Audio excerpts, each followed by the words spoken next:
Hustle Fit Media.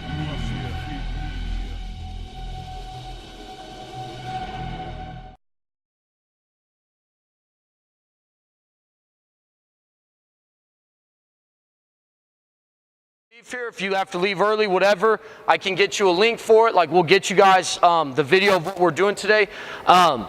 As a thank you for actually coming in and being in person, like what I have a couple extra things that we'll email out and we'll send out.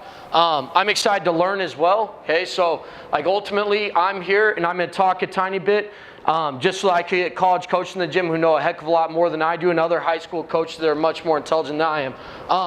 What I want to show first, okay, so kind of my thought, like the drill I was going to do, and I'm going to be the quickest so we can stay on time.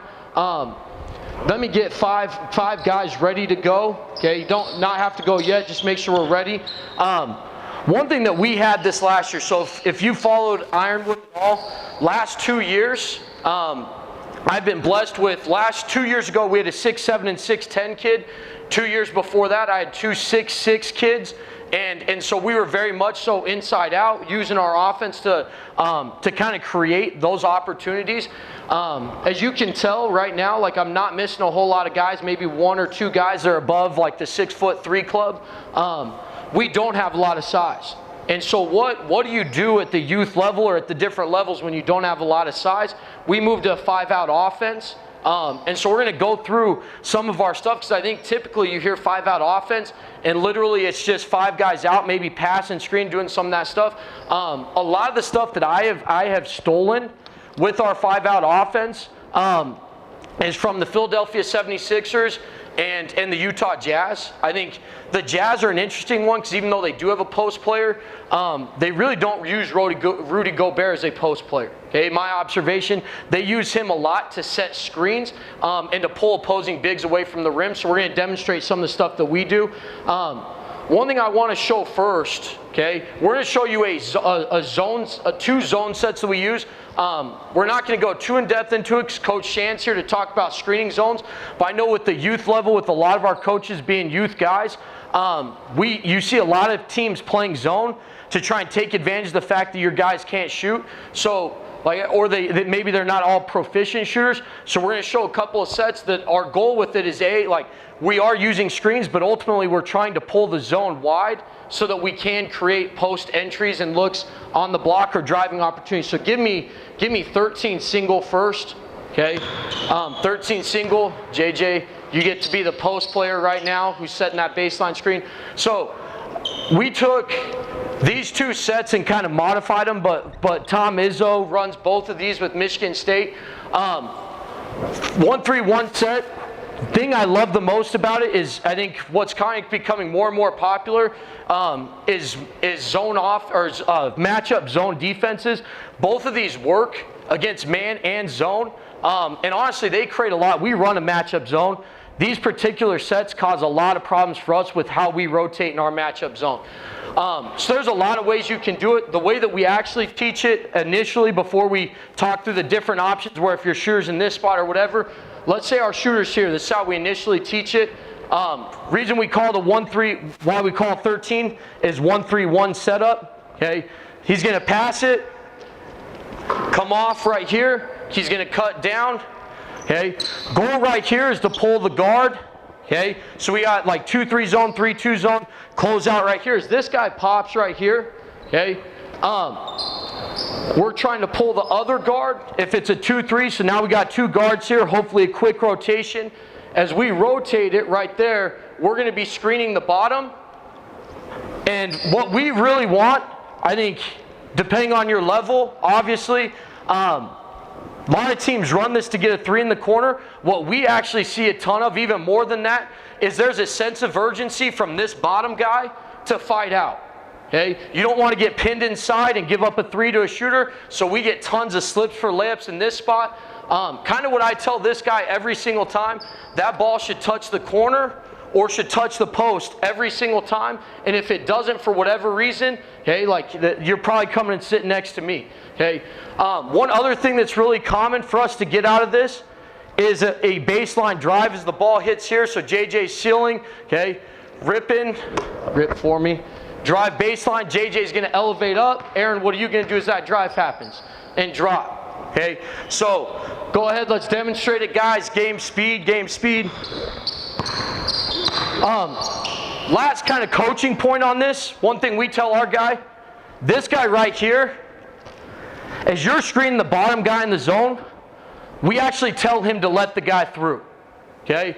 And our goal with it is actually to create a sense of urgency where you feel like you need to get through so that we can get a layup next to the rim. So it's kind of it's a dummy screen more than anything else. It's there. If they're not going to fight through it, we'll take the three. But more than anything, we're actually trying to get post-ups and layups on it. Hey, go ahead and run it real quick.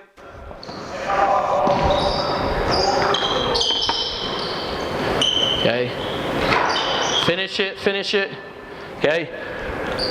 The second one that we'll show here, we call this 13 power. Okay. 13 power, you know how to run it from the post spot.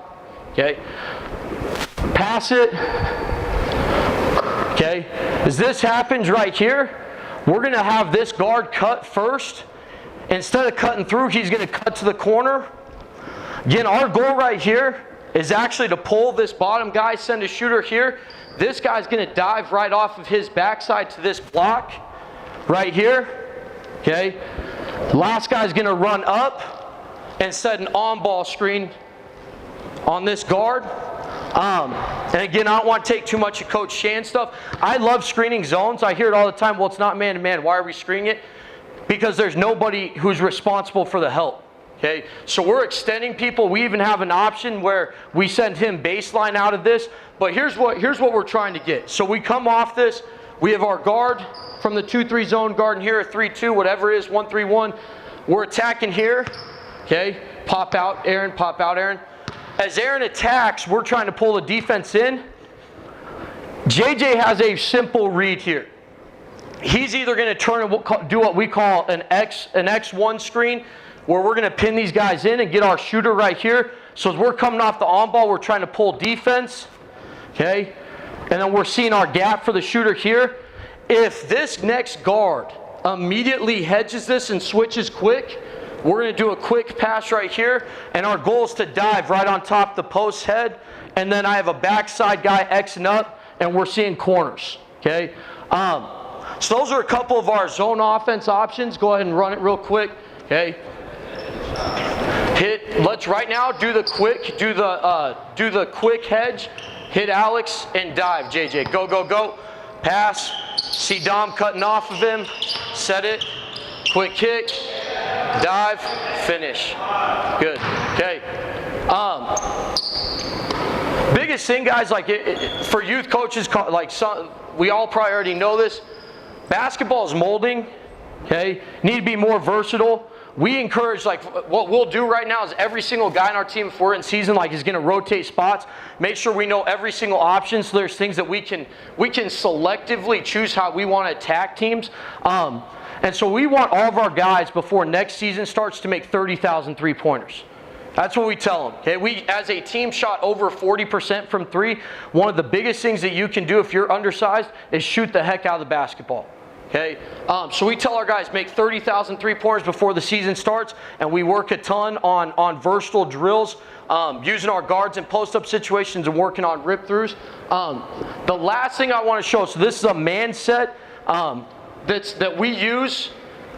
Give me Cerritos, okay? Give me Cerritos. We call Cerritos, it's horns, unanimous. Like, I coached at Arizona Christian for 2 years. Coach Rudder always called it Cerritos, and in honor of the guy that I'm stealing stuff from, like, we name it after him. It's called Cerritos Jazz. Dom, come here, okay? Because this is what the Jazz will do a lot of times. And the goal with this morning, again, being an undersized team, it's like, why are you running a horn set? Our goal is to pull the five away from the rim.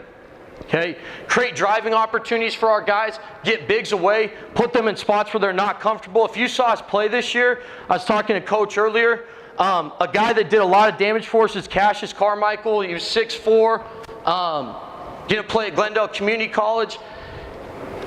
We would put him in this spot a ton, knowing that teams had a 6'8", 6'9", 6'10 center that were going to have to guard him. What we do is we drive off this. Naturally, what a lot of teams are going to do the second they see this setup is they're going to go into hedge mode.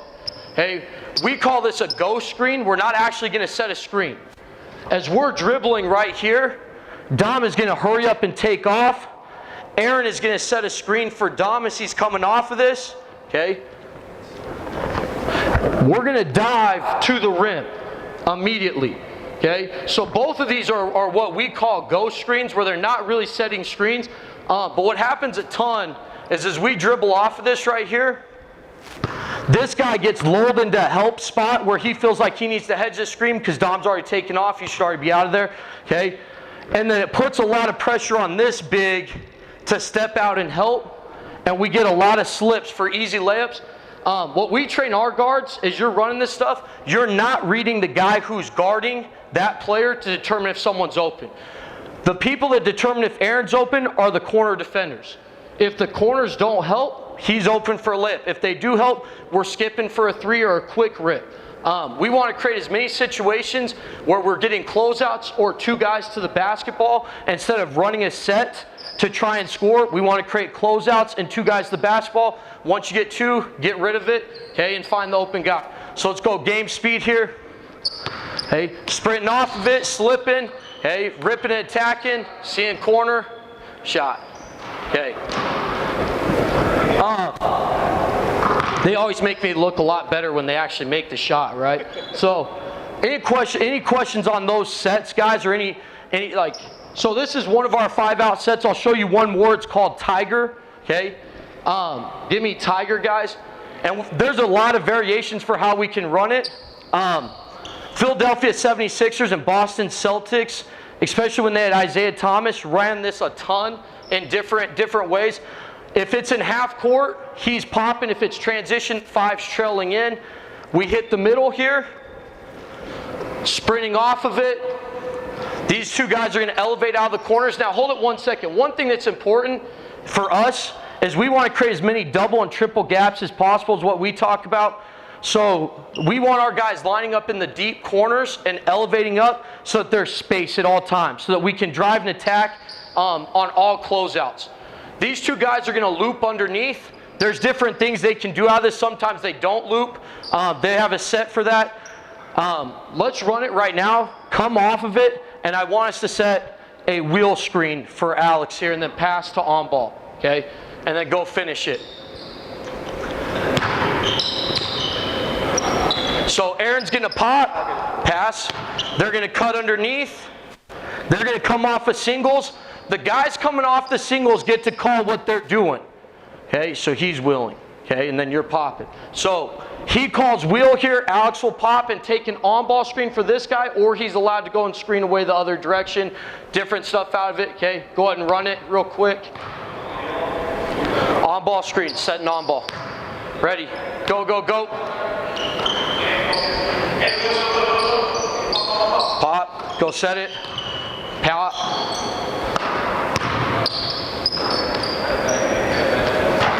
Okay. Make shots, make me look good. So, any questions for me, guys? I want to rush, make sure that I'm getting the other guys that are supposed to be up their time on the court here.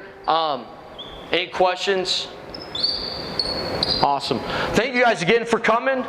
Coach Bunker is up next here, talking about the dribble drive, some of his principles and some of his things.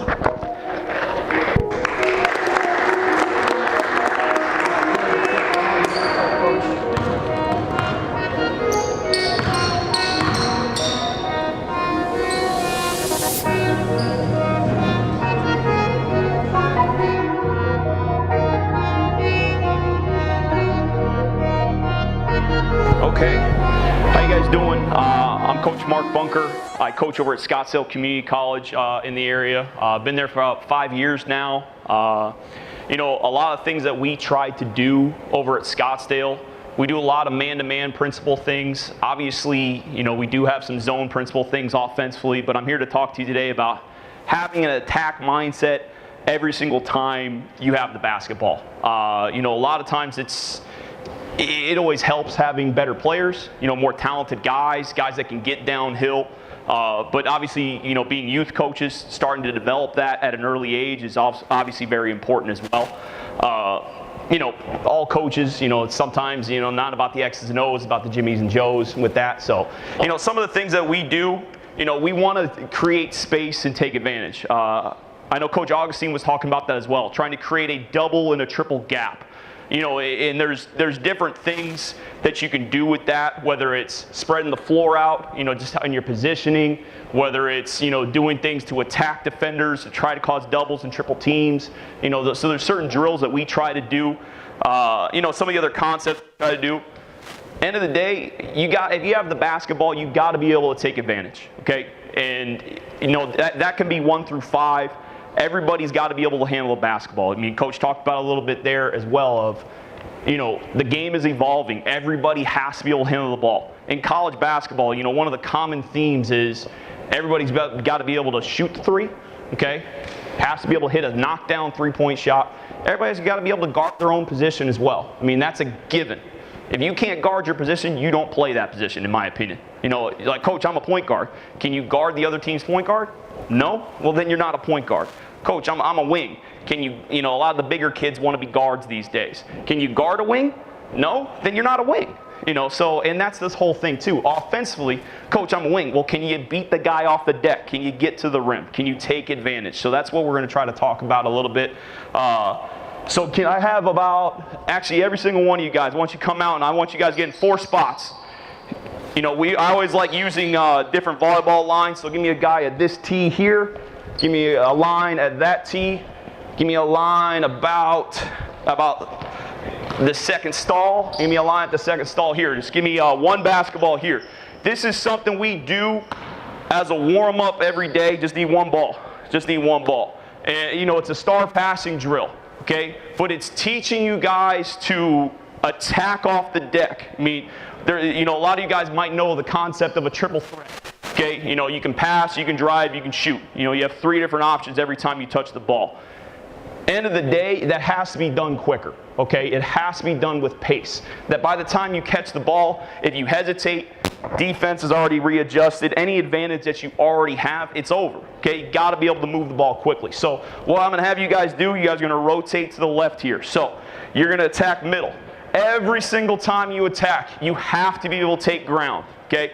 That no matter where the defender is, you have to gain ground. You might not be able to get to the rim every single time, but you can at least get a little bit of an advantage. That if you start with the ball here, and even if I'm, you know, Avery Bradley or Klay Thompson, some of the better defenders in the league, you got to be able to at least take advantage of at least a foot or 2, okay? If you can get to the paint, that's great. So what you're going to do, you're going to attack middle, get to the paint. You're going to backfill for me. I know you guys know a little bit of the dribble drive concepts, okay? You're going to pitch, okay? You're going to drive lane line, okay? Up that lane line, you're going to skip opposite, okay? You're going to drive baseline. You're going to drive, you're going to pitch opposite. You're going to take a quick rip and move it, okay? And you're going to keep rotating that direction. So every single time you're going to rip it, same thing. You're going to drive middle, you're going to backfill. So you're rotating the direction you're already going. Yeah, so you're going to rotate from here to here. After you drive, you're going to pitch. You're going to rotate here. After you drive, you're going to rotate there. It's a quick skip. So we do this every day in our warm-ups. You can do this for pregame just to get guys going. You can do this at the beginning of a practice just to get guys moving. But the things that you guys got to focus on with this drill. Obviously, I want you guys to get downhill and really, really push yourselves to get to the paint. Good quality passes, okay? Be on target with your passes. If you see some of your players just kind of flipping it, kind of nonchalant, or let's say they make a pass, let's say I'm the guy driving here, and they throw it at the guy's ankles, you know, that's where you got to be on target every single time. So really, really make sure, you know, you guys are ready to catch and shoot, or catch and rip and catch and go. So let's go ahead and do this for a couple rotations. So drive, kick, pitch opposite. See, that's an off-target pass, you know, right off the bat, okay?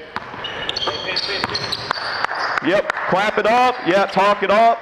Every single time, I need to hear you guys call for the ball. There you go, pass and kick.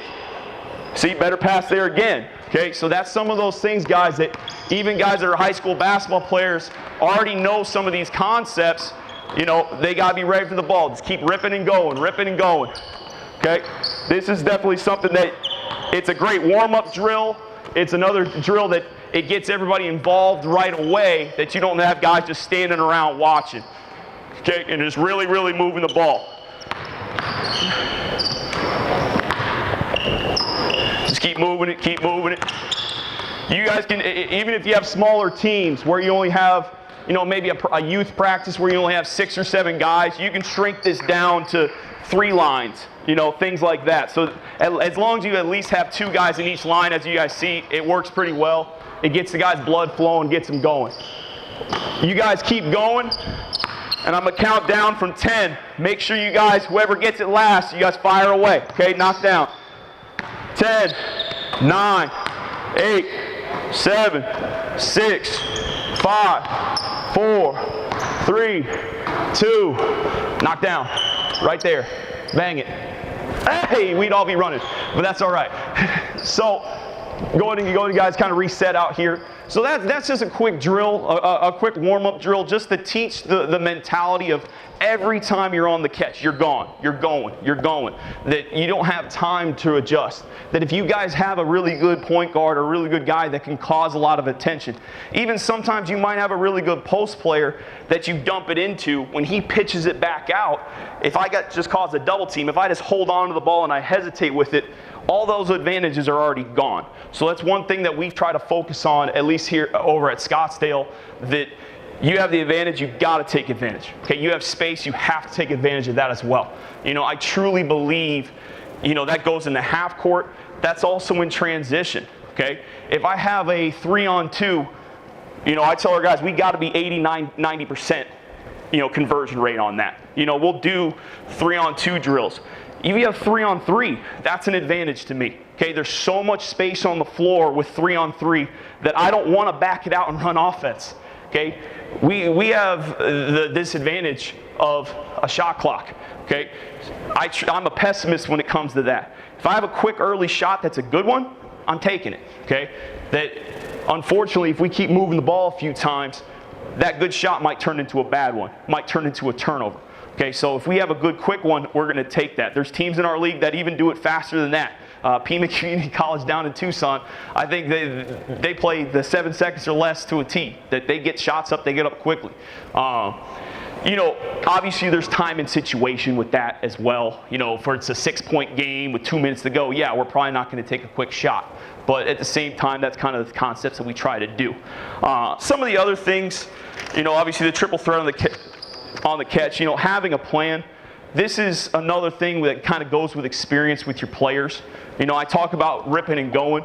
You know, you don't want your guys just to have their heads down, just going to the rim, and all of a sudden they're picking up a charge. All of a sudden they're turning the ball over.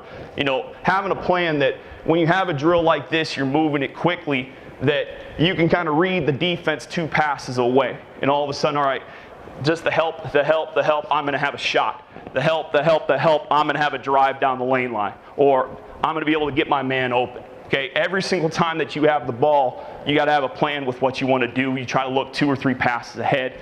That obviously gets better with time. Even the college guys sometimes can't see that. You know, it's one of those things that you can be running offense. You know, I never want to see the ball going side to side. And what I mean by that, off the dribble.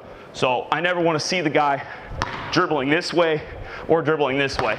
It's always an attack. You know, it's always, I got to gain ground. I got to gain ground. I got to gain ground. Even if it's only a step, that might be all my teammate needs. Okay, it might only be a step, but if I cause his defender to come down, I got my kick out. Okay, or if I step and I cause his defender on the opposite side to step across, that might be all he needs. Okay, so that's kind of the concepts that we try to do.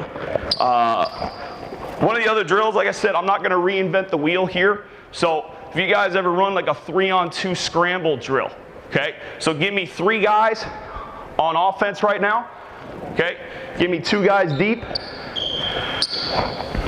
Okay, we'll just run it. We'll just run it as just a normal 3-on-2. So like I said, we try to do advantage play concepts. Okay, we try to do advantage play concepts. So give me the rest of you guys, give me 2 or 3 guys on the X. Give me 2 or 3 guys on the opposite side. You know, get a defender here. You in the Willow Canyon, the blue, you're going to be the secondary defender. So some of you guys might have seen this in a summer camp. Okay, a lot of camp drills is a 3-on-2 drill. We still do it in college. Okay, I always talk about mastering the basics. Like I said, there's no reinventing the wheel. All these drills are out there, but the mentality is offensively, you guys want to attack. If the defense gets any deflection, play's over. Okay, if the defense gets any hand on the ball, it's over. You guys turn it over, it's over. If you don't make your first shot, it's over. Okay. So it's one of those things that you guys have to be in a hurry, okay? But it's one of those things that you guys got to take care of the basketball. That you only have the advantage for a split second, because anytime in a normal game, you have a 3-on-2, yeah, there's 3 more guys chasing you down. At least they better be, especially if they're playing for me. If they're not getting back on defense, we got problems. So why don't we go in transition? What you guys are going to do, you'll be on the defensive side on this end. You'll be on the defensive side on this end. I want you guys to sit on the half court for right now, or the baseline. Okay. So we're transitioning. So go ahead and take off. As soon as he crosses half court, you're coming on. Go.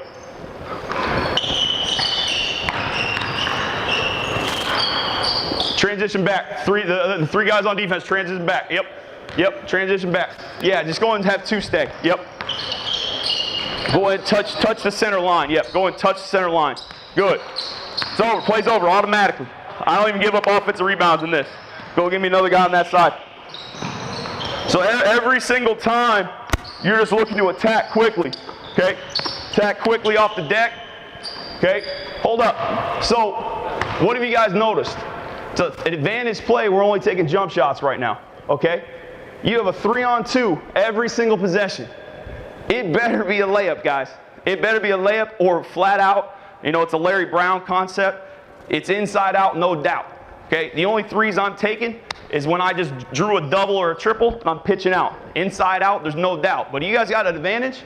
Take advantage. It happens with my own college guys all the time that they see, well, I'm wide open from here, coach. True, but I'll take the layup first, okay? Try to get the layups first. Try to attack the rim first. If you cause that double, then you can look for your pitch outs. All right, let's go and try it again.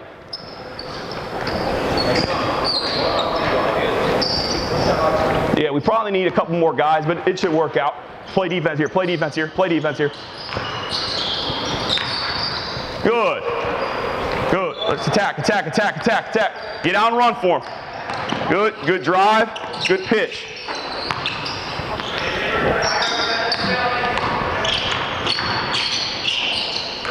Turnover.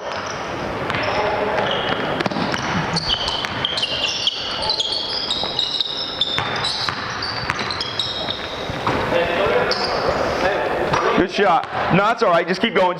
I agree with you. You need a couple more guys for this. That's okay. This is one of those drills you probably need at least 10 to 12 guys on. Okay? But just kind of the concept of it. Turnover.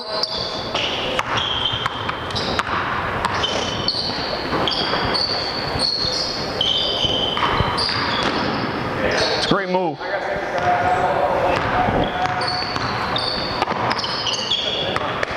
Yeah, go and touch half court.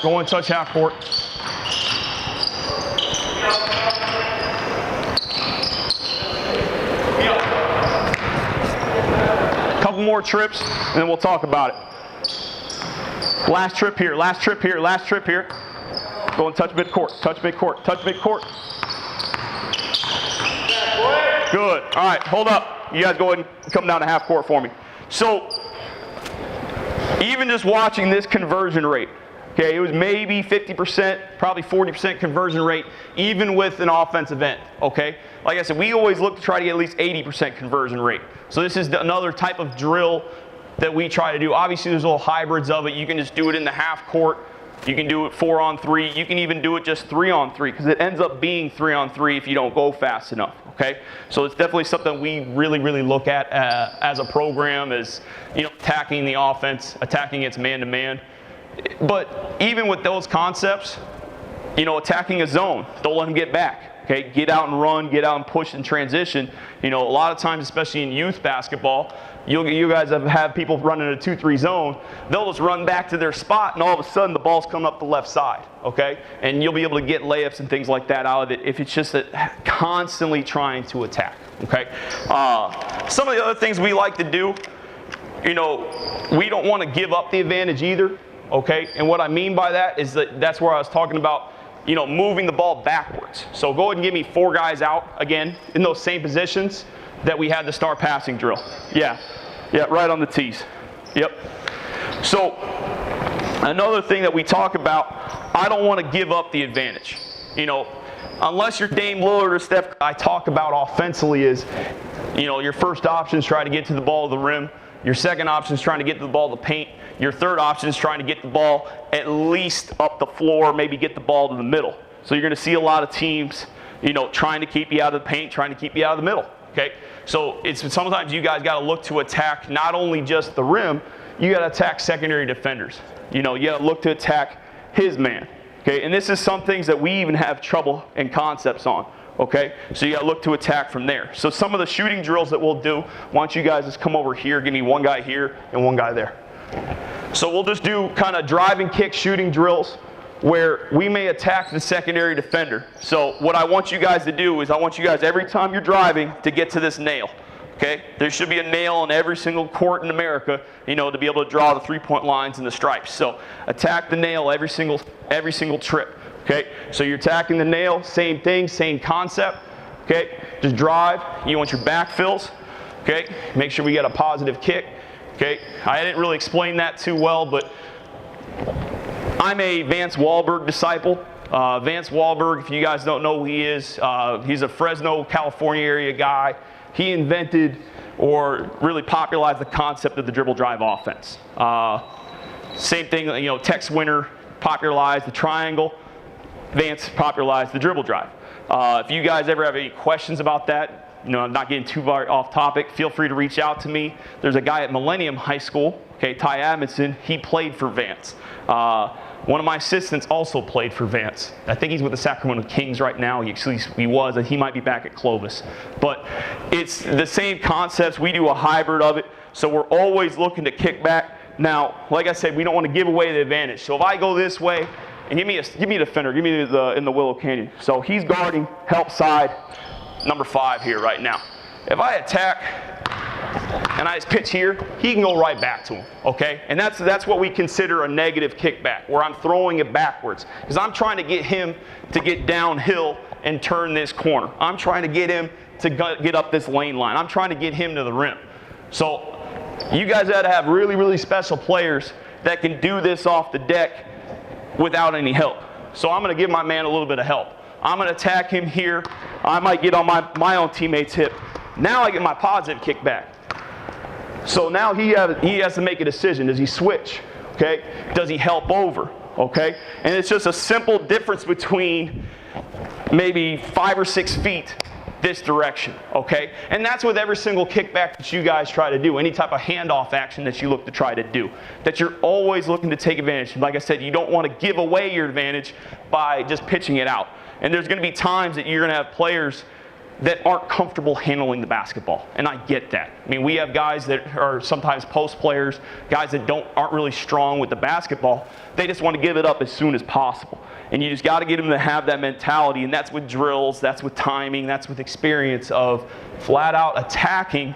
And all you got to do, I'm just trying to get you right here at the nail. That's all. I don't need you to get to the rim. I just need you to get there, okay? And that's a little bit easier concept for guys sometimes. So when we give the ball back here, so what we're going to do, go and step off, is we're going to try to make 10 threes, okay?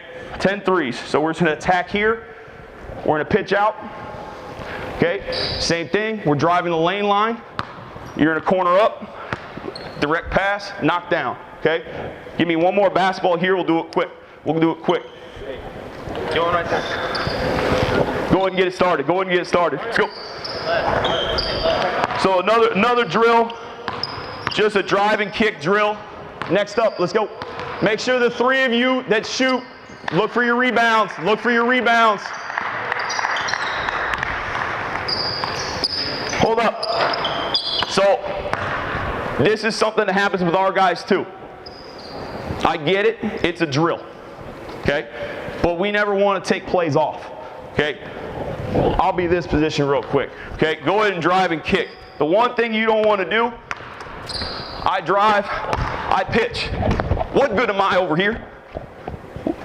I can't rebound. I can't get back into play. It's now 5-on-4 if he doesn't shoot the ball. Okay? It's one of those things you may not be able to get right back to this position here, but once you pitch, maybe go opposite. Once you pitch, maybe get in a good rebounding position. It's always have that mentality that although it's a drill and the goal is to hit 10 3-pointers, you still want to have basketball concepts and game type concepts with every single thing that you do. So we're going to get started again. We're at 2 right now.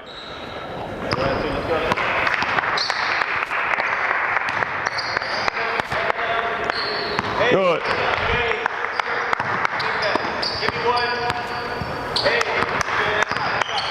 Hey, come on.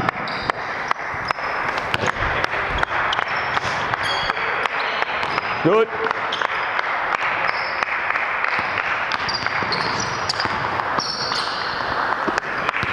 Make sure every time, same thing, you want to be on target with your passes. Shooters got to be ready to shoot the basketball. Just drive and pitch, drive and pitch.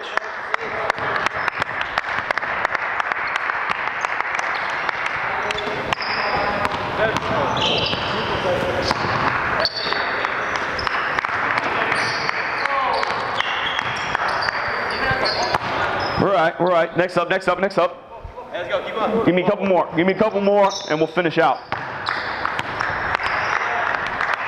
Give me 2 more makes. See, another low pass. Keep the ball up. Make sure he's in that shooting pocket. There you go, right to that shooting pocket. Every time we get a good pass, we get makes. It's amazing. It's amazing how that works. All right, hold up.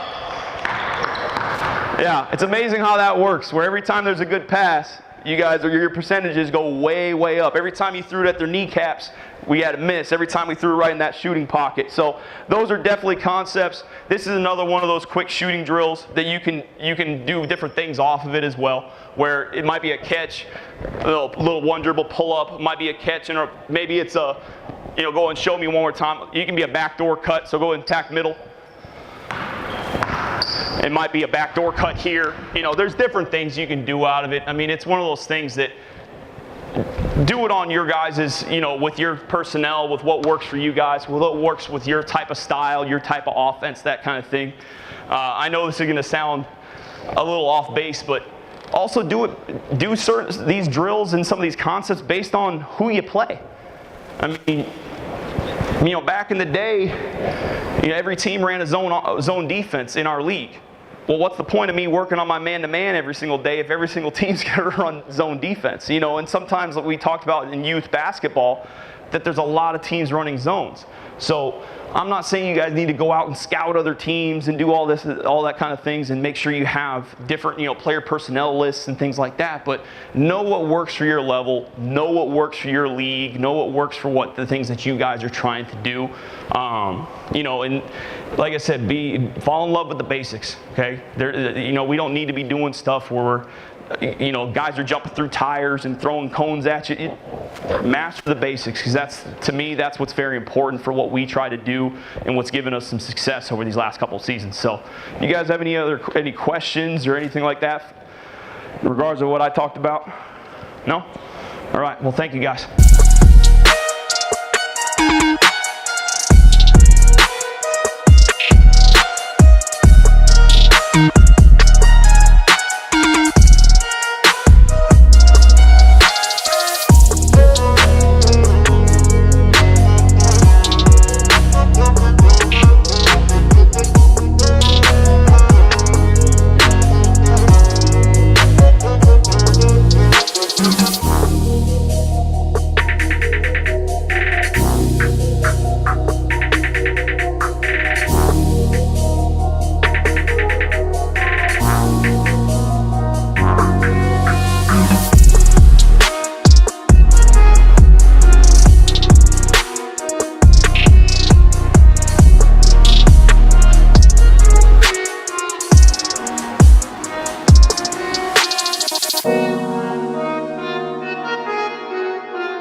Without further ado, Coach Keeley, transition offense. I appreciate Coach having me out today. I think I might be the first guy coming off of a 4-win season gets to speak at a coaching clinic.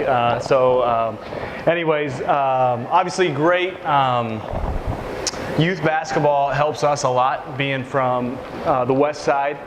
You know, I plan on being out at Ottawa for quite a few years, so 12-year-olds get to be 18 and not very long, and it is really easy for us to recruit locally from a budget standpoint, from a time standpoint, versus having to go out to airplane flights or whatever. So making the local youth better is really important to us. The other thing is I have a 9-year-old, you know, so you know, I try to figure out exactly how I would want my kid coached, and the two main things, you know, I think with youth, whether it be, you know, we're talking about 8-year-olds all the way to middle school, high school age kids, is number one, after they go to practice, you know, have them want to go back. You know, we did something in practice today that is like, man, I can't wait to go back next week. And a lot of times, you know, that's sort of competition. You know, that's games, that's keeping score, that's making a basket, you know, that's the fun stuff. And then inside of that, you know, hide a way to get better. You know, as a dad, if I'm sending them off to a team or a clinic or a camp or whatever it is, I would love for them to come home and be able to tell me some way that they got better, and also be excited about wanting to come back. You know, the things that we do in that, and I stole this, everything that I have is stolen from some coaches last week. You know, you start off with teaching, and then you go to training, and then you go to competing. And a lot of times as coaches, we get in the role of we want to compete. You know, we want to play games, we want to see a drill, we want to see the end of it. And we had a super unique deal that we're starting our program, a brand new college, a brand new program up in Surprise. For those of you that don't know, Ottawa University, we compete against Arizona Christian, Benedictine, Mesa Park, Embry-Riddle. Those are the schools in state that we compete against. And as we took over the program, we found ourselves, you know, trying to do a defensive scheme or an offensive plan or whatever it was, and realized we were on step 42 and we needed to be back on about step 2 or 3. I think that happens to us sometimes in youth sports as well. You know, we want to get out there and get into our ball screen defense coverage, and we struggle to understand sometimes what a screen is, or how to screen and roll properly, or how to jump stop, or stuff like that. So, you know, just my two little intro things as we coach youth and work with them, having fun, learning something every time you get your hands on some kids, and then backing up and you know, being early steps, not getting too far down. We coach. You know, when you take over a program, the two things you talk about all the time, and there's been some Twitter jokes about this, is on that stuff, is just as amazing as how well he gets them to win. We do the opposite. We try to play really, really fast for reasons that, you know, it's fun to recruit to. And at our level, it gives us the best chance to win. So because of our scholarship and because of stuff, we're not always able to have the most talented players or team in the country. We can have talented players, but inevitably there's somebody that we run into that's more talented than us, and because of the shot clock, because of different stuff, we think that playing fast gives us the best chance to win. Our whole idea is to get up the floor and play a team 1-on-1, 2-on-2, sometimes even 2-on-3 is a better advantage for us than their 5 guys set up exactly how they want to guard us in their zone and their man, and having to play their better athletes, their better players 5-on-5. You know, the best team in our league this year that's won the league 2 years in a row is the Masters College out of Santa Clarita, California. They had 4 Division I transfers that started for them. You know, a 6'10" kid from Washington State, a 6'9" kid, Brock Gardner, who's from here in Arizona, that transferred in from Liberty, a point guard that transferred in from Liberty. So if those are the type of players that we're trying to play, we don't want to let them sit right there and say, all right, now come at us. So we're trying to beat them up the floor. So that's kind of the why we believe in this. You know, locally here, as I look around, there's all kinds of high schools that try to play this way. You know, the team that is maybe doing it most similar to us at this point is Coach Wood at Liberty High School. If you guys get a chance to watch him play. Coach Coletti right here at Willow Canyon on our side of town is also trying to do some play fast type stuff with that stuff. And what I think you have to do at the youth level or at the high school level that we don't necessarily have to do because of the shot clock, is you also have to build in a defense that mirrors your offense. You know, because you can't play fast on offense and then let the other team just stand there and grind it and run a bunch of time off the other side. So whether it be a pressing defense or a denying defense or something like that, trapping defense, I think at the youth level or the high school, you have to do something to make the other team give the ball up. And get it back so that you can play that way. Okay, all that, and we'll get into a couple drills here with these guys. The biggest thing that we do when we say play fast is we try to steal half seconds. And the value of a fraction of a second, we get used to having to explain things to 18 or 20-year-old guys all the time because they won't believe you when you tell them. Right away. Now they'll do it if you like base playing time and stuff like that off of it, but ultimately what you want beyond that is buy-in and belief. And so we'll start out saying, hey, who's the fastest guy in the world? We'll say, Usain Bolt. Yeah, okay. How fast does he run the 100 meters or 100 yards? You know, 9 point, and they'll make up also. Okay, we'll say 10 seconds for easy math because we got to keep math easy for our guys. So if he's going 100 yards in 10 seconds, how long does it take him to go 10 yards? And usually I have to help him out. I'm just going to carry the one. Okay. He's going in 1 second, he's going 10 yards. Okay, so in a half a second, he's going 5 yards. Everyone's following me so far, and they're, okay, we'll believe you, coach. They're taking notes, all this stuff. So 5 yards in half a second is equal to 15 feet. And so we're saying, all right, guys, a half a second, 15 feet. How far is that on the basketball court? And you'd be surprised, not all of them know that that is the free throw line, right? Okay, so in a half a second, Usain Bolt is going from here to here. Well, none of us are as that fast. At least we haven't recruited anyone that fast. So let's say you're half that fast. You're going 6 or 7 feet in half a second. And then to really drive the point home, you say stand here and say, would you rather take this shot with the guy contested, you know, right here, or would you take that shot with him 6 or 7 feet away? And that's a giant difference. And all of a sudden, they start understanding the value of footwork, the value of how quick you shoot your shot, the value of how fast you change ends. And if we can steal a half a second multiple times on the floor, now it has a giant, giant value. So our whole idea of changing ends in transition, we call our Utah baskets. We spend 15 to 20 minutes every single day. I think we had like 92 practices this year. Wasn't enough. 92 practices this year, and we every single day would start our practice with these 15 minutes, you know, and it was redundant, but it was, again, creating belief so that the first one we would do, guys, if you would come out and give me like 6 guys, that's fine, good.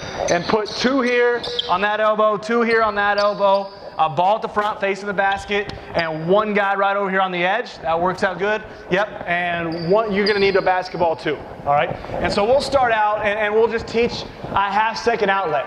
And so what guys will normally wanna do is they'll come in here and they'll go up and they'll get it as high as they can, and they'll go 2 hands and they'll land, you know, and they're, come back, and they want everyone in the gym to, know that they rebounded the ball. All right, we're trying to rebound it and get rid of it as quick as we can. So what we do to do that is while you're in the air, we're getting our guys to get their head around, and when they land, they're landing facing the sideline or landing facing our outlet guy. All right, and to try to keep everyone involved so that we don't have a bunch of guys standing in line. Sometimes we'll go 2 ends, sometimes we'll go 2 sides, but all I want you to do is toss the underhand off the board, and you can go at the same time, rebound at its highest point, and as soon as you hit the floor, all right, you're gonna land and we're gonna go the other end, and so you're gonna catch the outlet. All right, you're gonna take 2 hard dribbles with your outside hands, like you're pushing the ball to the floor, jump stop, throw it back to the next guy in line, and as soon as you do, all right, he's gonna go, you're gonna rebound it and rotate out to this side. You think you got it? All right, so simple enough. Ready, here we go. Highest point, change in the air, okay, and they both landed with their chest here, all right, good. Next guy, good. Underhand, facing out there, good, very nice. That was a good one out of number 5, 2 hard dribbles, good, good. Highest point, good.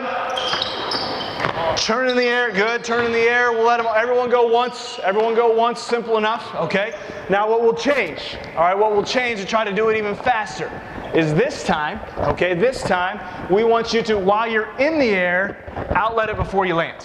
All right, so you gotta have great body control, all right, outlet it before you land, outlet it, good, good, good. That's all right, good, that was a really nice one right here, good. Highest point, and before you land, good, nice, nice, nice, good. Highest point, good, that's good, chest pass, under control, good, good, good, now stop, stop, stop, stop, okay? So we're going half second outlet, half second outlet, half second outlet.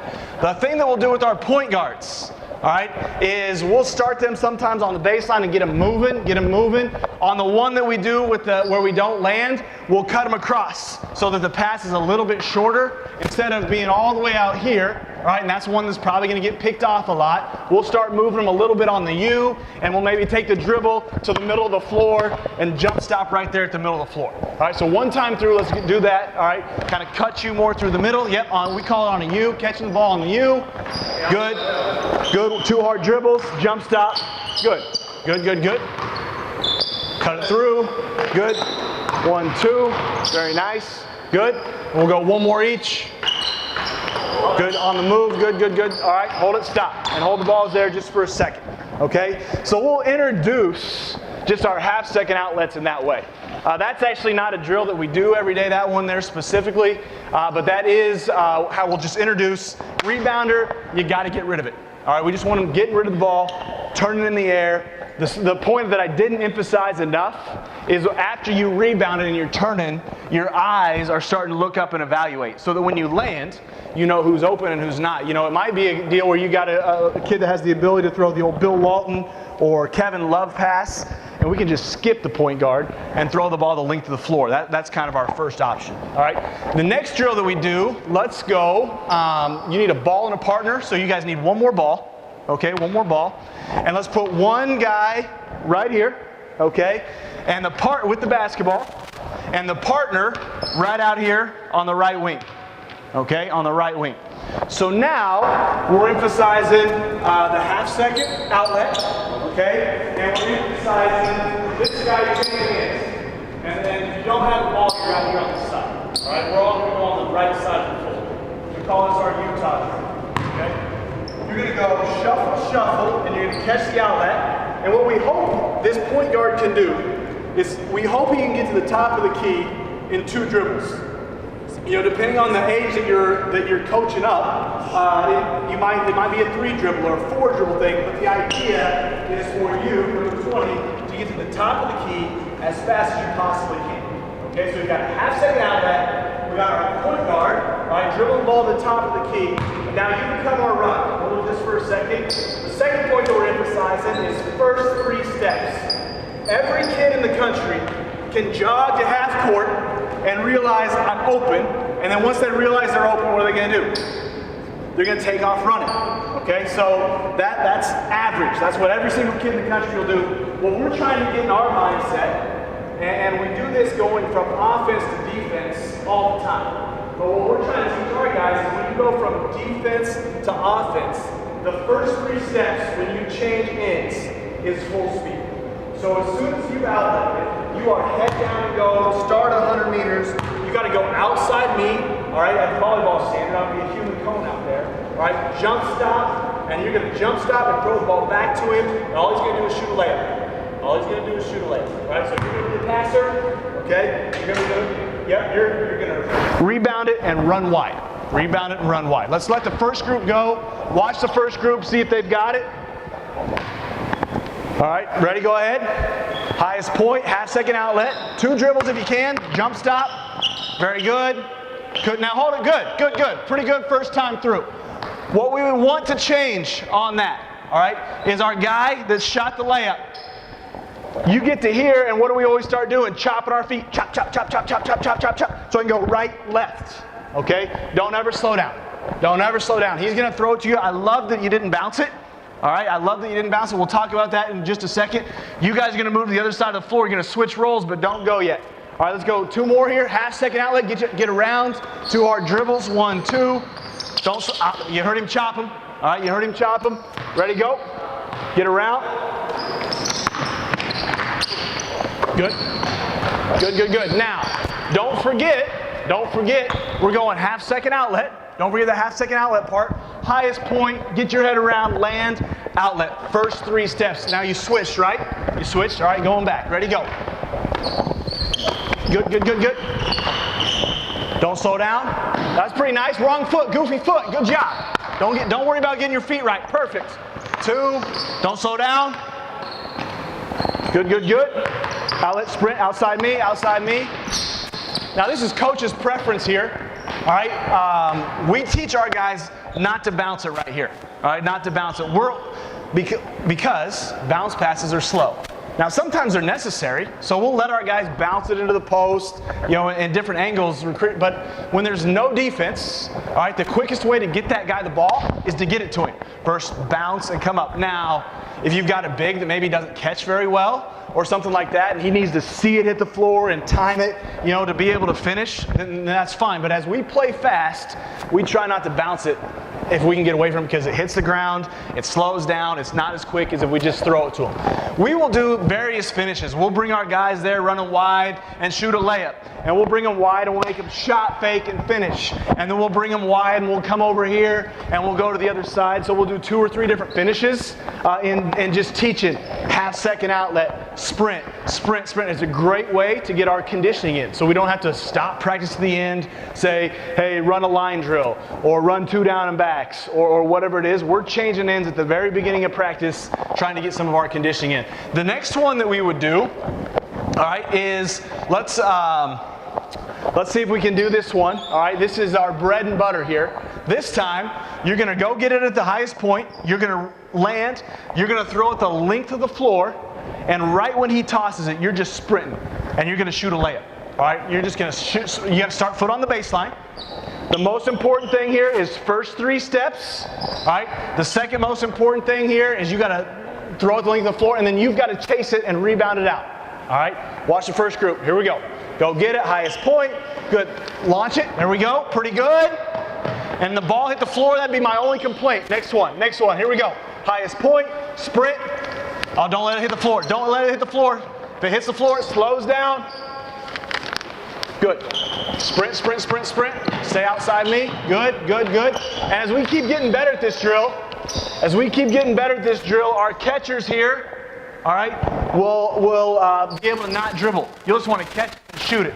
A way that you might want to modify this for younger guys is like a Draymond Green.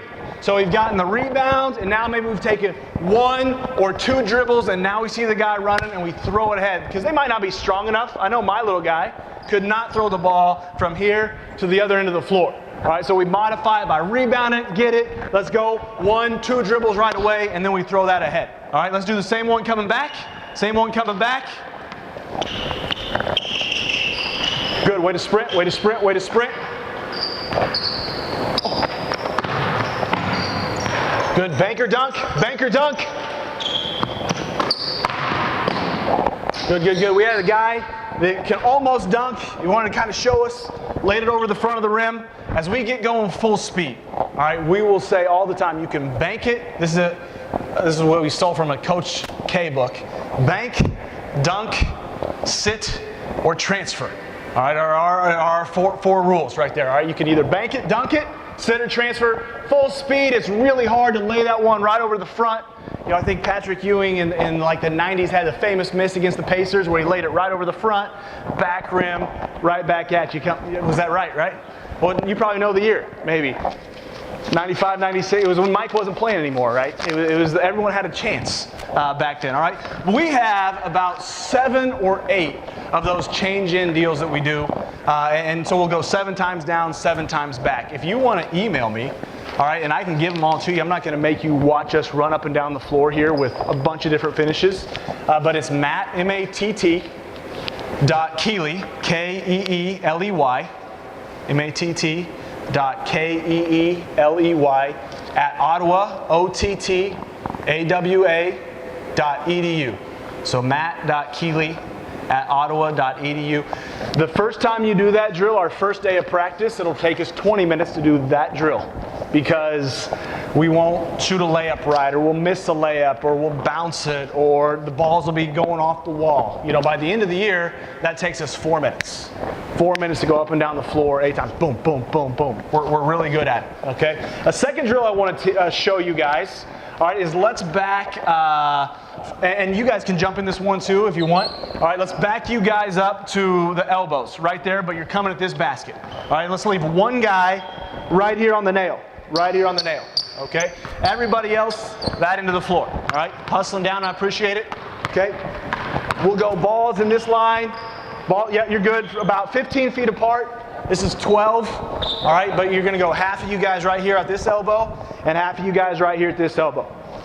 When we run this drill, we'll run it going both directions, all right? But to show it to you here as we end it, so we'll put free throw line extended, and let's just go ahead and show it that way. So you two guys stay here. You two guys go free throw line extended right down there. 2 guys at the back of the line. And you 2 guys right at the back of this line, go right out there. Okay? Let's move you guys out. And let's move you guys out. Okay? And if you're thinking fast break here, so we're practicing fast break. All right, and the way that we teach it is we try to pass. We try to not dribble it in this drill. Think like the 86, 87 Lakers, you know, like Danny Ainge out there leading the break with Larry Bird and those guys. But what we're doing here is we're trying to get a bunch of changes of the side of the floor on our fast break. And when we do it in a game, it's probably 2 passes, maybe 3. When we do it in practice, it's probably 4 or 5 is the way it ends up being. But we've got a long outlet, we've got a steal, whatever it is. It's a change ins. You 2 guys are heading that direction, 2-on-1. And you get 1 bounce, and then the ball starts moving back and forth. And come back about where the white line is. This is going to be about your distance. It's not a shuffle, because this would be a semi-fast break.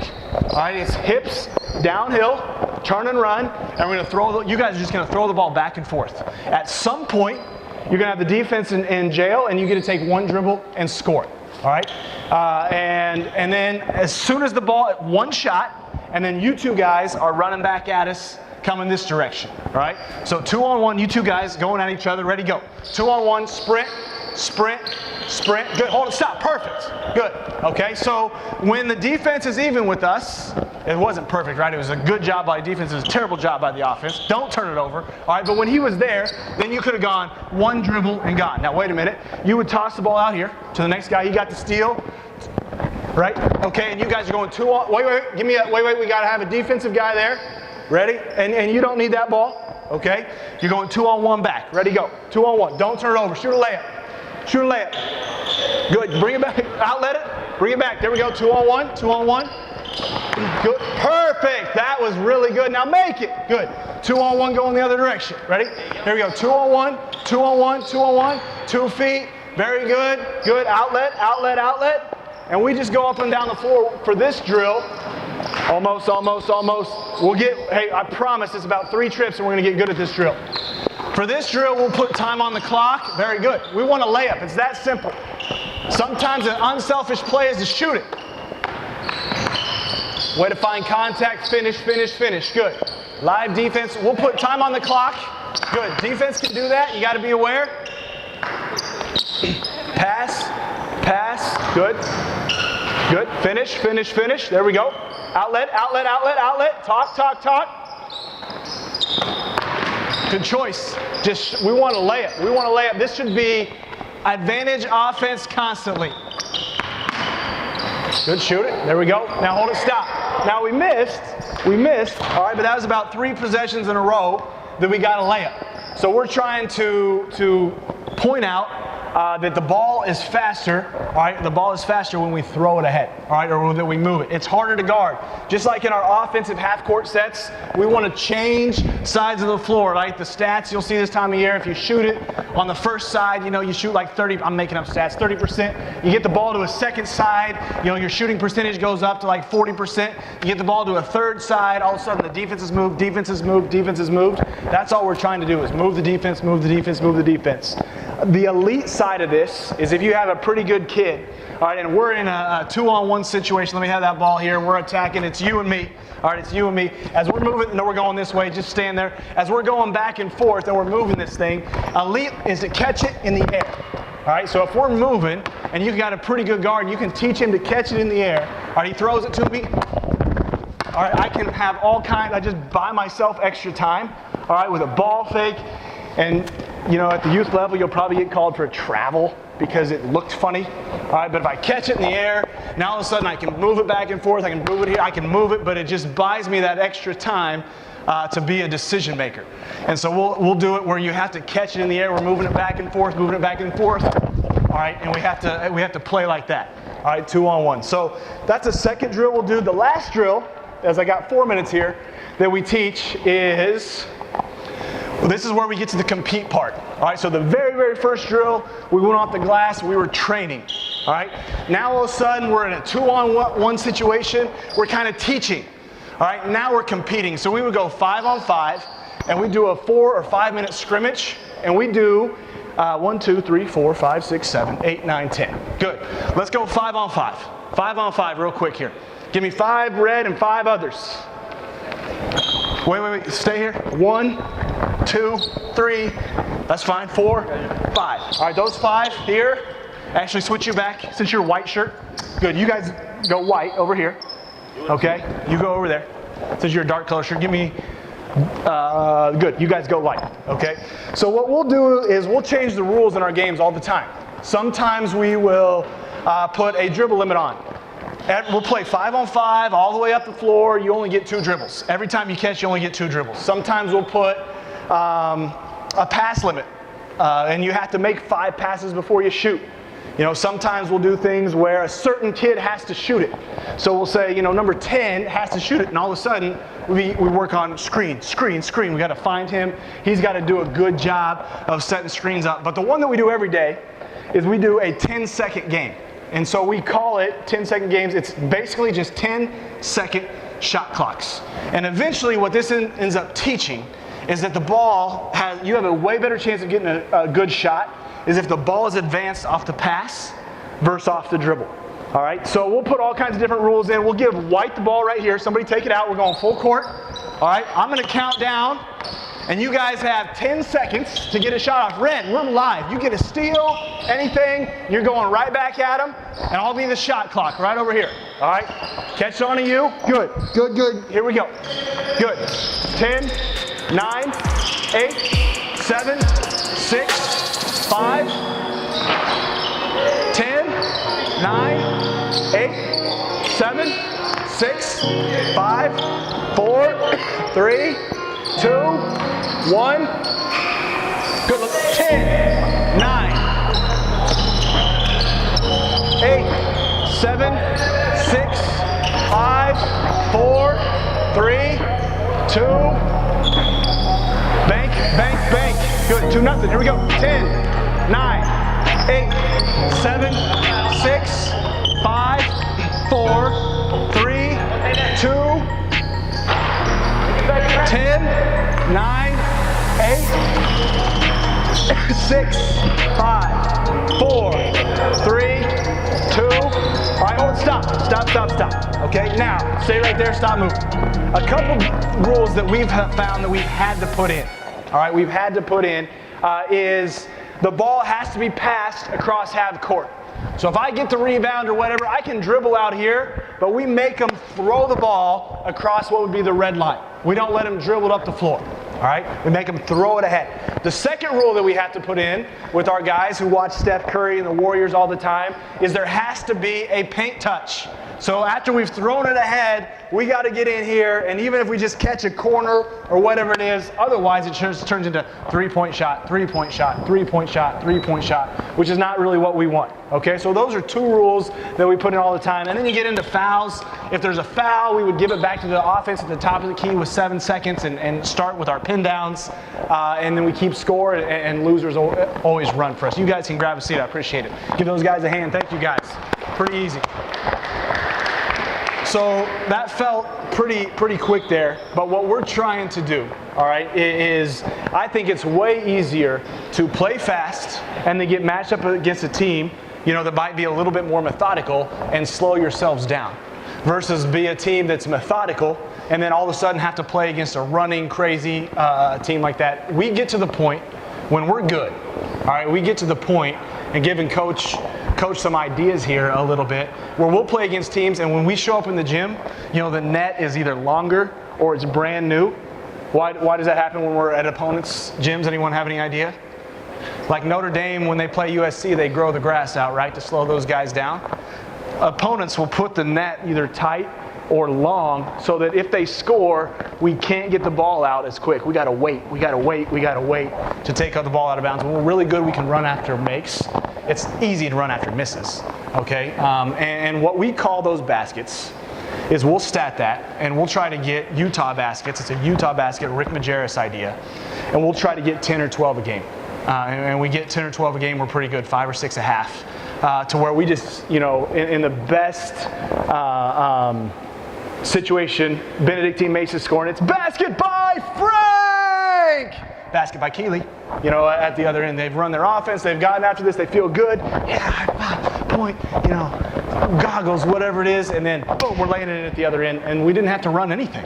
You know, and that just takes a lot of pressure off of what we do. Anybody have any quick questions on that? Half seconds all the time. Yes? If you're running this straight motion offense, what kind of defense do you pair with it? Does that ever, Yep. does that ever, like, your players slow down and struggle again? So not really, because we have a shot clock, you know, so we run into that where they have to shoot it in the first 30 seconds. So we have done some things. We down ball screens kind of like the pros do, but we are definitely playing around this summer. And I mentioned Coach Wood. I had a coffee meeting with him trying to figure out how can we press, you know, and maybe even pressing in a way where like Utah guarded James Harden, where we almost play behind them and get them running up the floor so that they're having to advance it and just, even if it's just a sprint the ball up the floor type offense. So we would pair it with a press or a trapping of either a big or ball screens, you know, or a denying of the wings to try to make them shoot it and give it up quicker. Yeah, good question.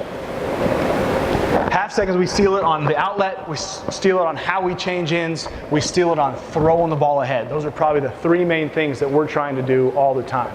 First 3 steps, half second outlet, Utah, run! Those are things that we're streaming in our practice all the time to create belief. You know, we can't just be a hashtag on Twitter. You know, we have to be about it every single day in our practice. Fran Fraschilla talks about, you know, if he walks into your practice, he should know in the first 10 to 15 minutes what you're about. Whether it's defense or deflections or rebounding or, you know, shooting threes, whatever it is. Hopefully, if you came into our practice, you would believe that we are a play fast team. All right, I appreciate it. Thanks. Yep.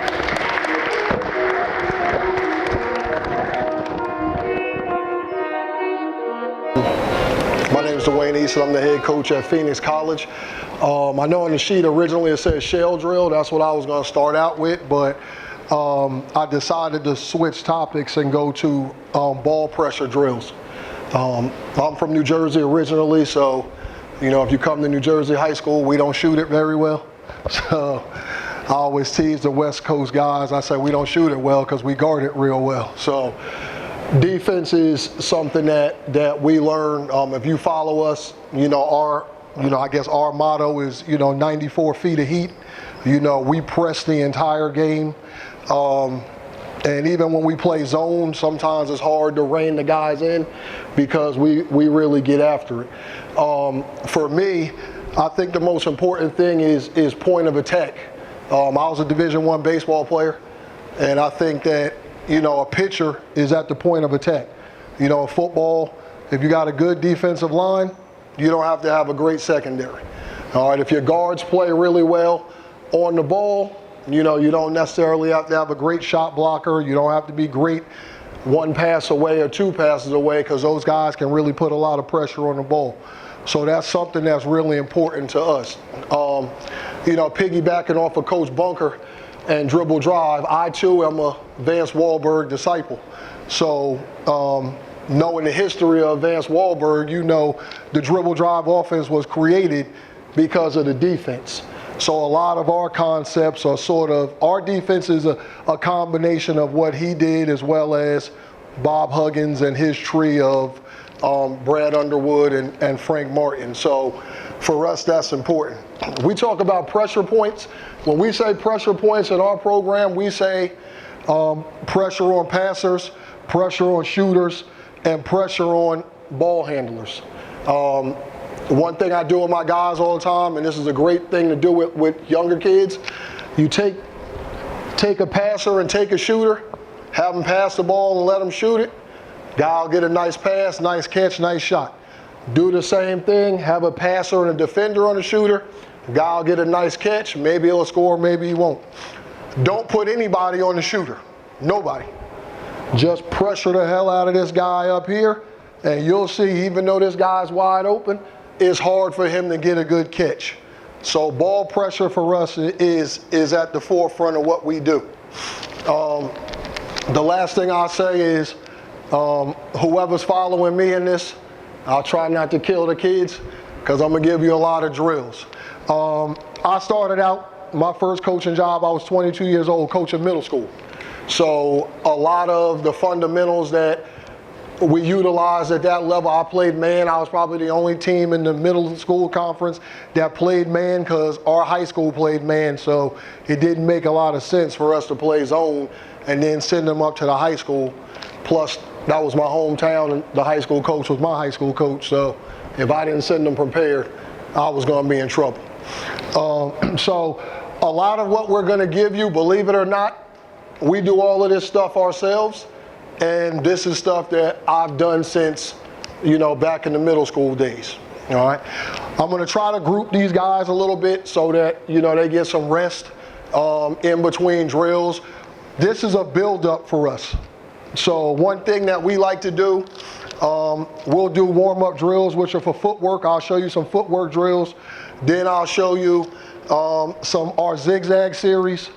And then I'll show you our toughness drills. And then I'll show you some of our competitive drills. And they'll go quick, all right? Our footwork and our zigzag series and our toughness stuff, we do all of these every day. I would tell you, just for a percentage, we probably in the preseason spend 75% on our build-up stuff and 25% on competitive.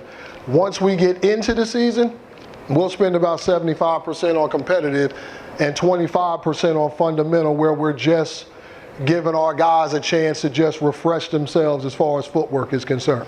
All right, so we're gonna start out with some footwork stuff. Let me get all you guys out here.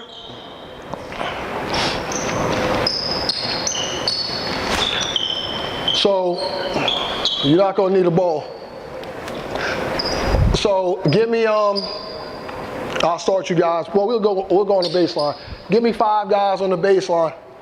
5, 1, 2, 3, 4, 5. And then give me a guy behind each guy. All right, we got an even number, cool. All right, most guys will tell you defensively, you always want to start out, stance is the most important thing. So we always want our guys wide base. One teaching point for you guys, psychologically, I think whatever is the most important thing, that's what I start practice out with. So every practice we have, we start on defense. So our first thing we have is what we call a lunge series. I know we talk about defensive slides and defensive whatever. We call them lunges. So these guys are going to face this way. Normally what I'll say is, I'll say stance. They'll hit that floor and say defense and get in a stance. All right, that's how we get going. All right, so here we go. Ready? Stance. Now you gotta be louder than that. Stance. Stance. Stance. All right, next group. Hurry up. Let's go quick. Ready? Stance. Stance. Stance. All right, switch it up. Quick, quick. This time, I'm gonna say stance. You're gonna hit defense. And then I'm gonna say fire, and you're gonna get them feet moving. All right, ready? Stance. Fire. All right, off. Next, switch. Stance. Fire. Off. Next. Stance. Fire. Off. Next. Stance. Fire.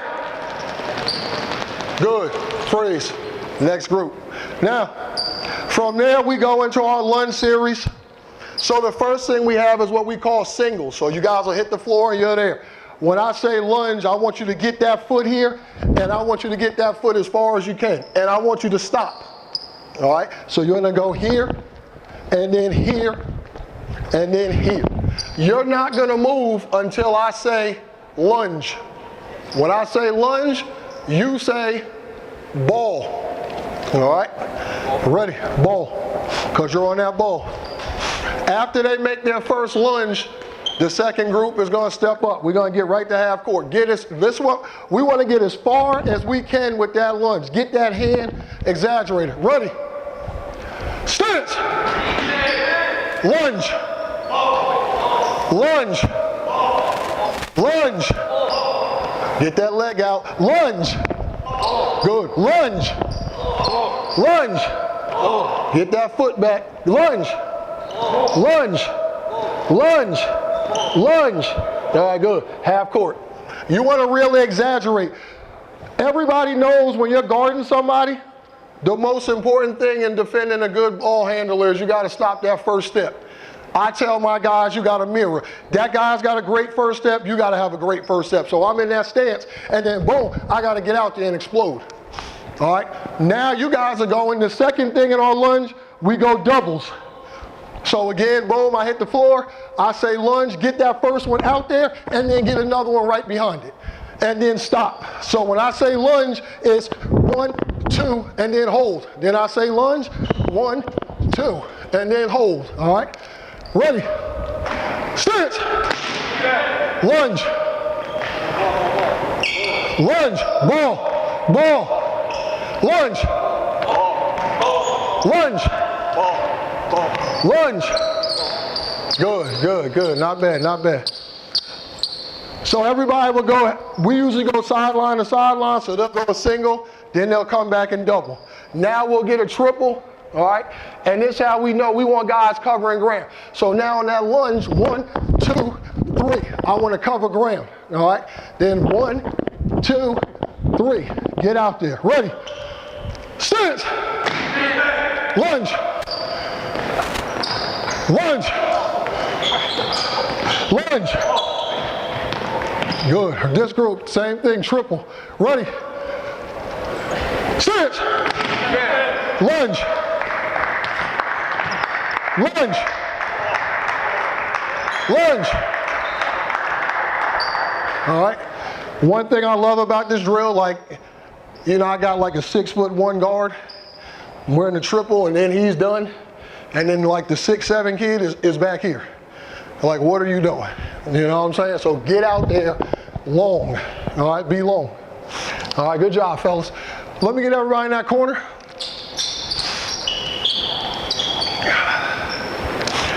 Now again, being a former pitcher in baseball, one thing that we always were taught is, you know, we do a lot of throwing double the distance of the mound. All right, if you're good at hitting that glove from double that, once you get on the mound, it's that much easier. So for some guys, you may not be a pressing team, you should still drill in the half court. Next thing is what we call our Razorback series. All right, again, we're a pressing team, so this is what we get from Nolan Richardson, all right, Arkansas Razorback. So it's a real simple zigzag drill. So I'm going to the elbow, to half court, elbow, half court. And again, what I should see the same thing we worked on, getting that big step, getting that step out there, boom, boom, and then when I get here, I gotta open up and see that next one, all right? Go about half speed for me, fellas. Go. Go. Go. Go. Go. Go. Go. Go.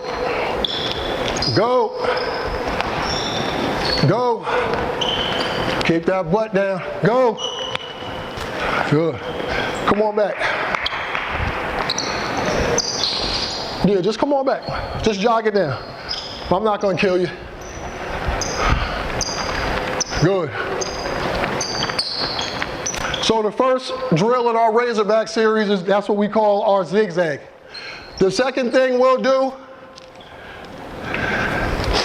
you know, when you're playing Scottsdale and those dribble drive guys, you gotta know how far you can really guard guys. So the next thing, a lot of times in pressure, you'll find yourselves in a situation where you got a guy, don't show me what you do against the last place team, show me what you do against the best team in your conference. The best guards, when I moved to college, the first thing people told me, yeah, you can't press in college, it's not the same. Yeah, you can, because I play 12 guys. So even at the college level, most coaches, you know, coaches are excited about their guards until they realize that 6 minute a game guard, he got to play 10 minutes tonight. And those 4 minutes in some games, at our level with a shot clock, could turn into 8, 10-point swings. You don't want that.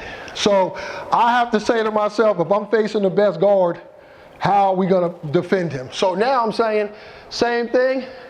Now I'm going here to the cone. So I got him at this cone, but once I get here, he's kind of got me.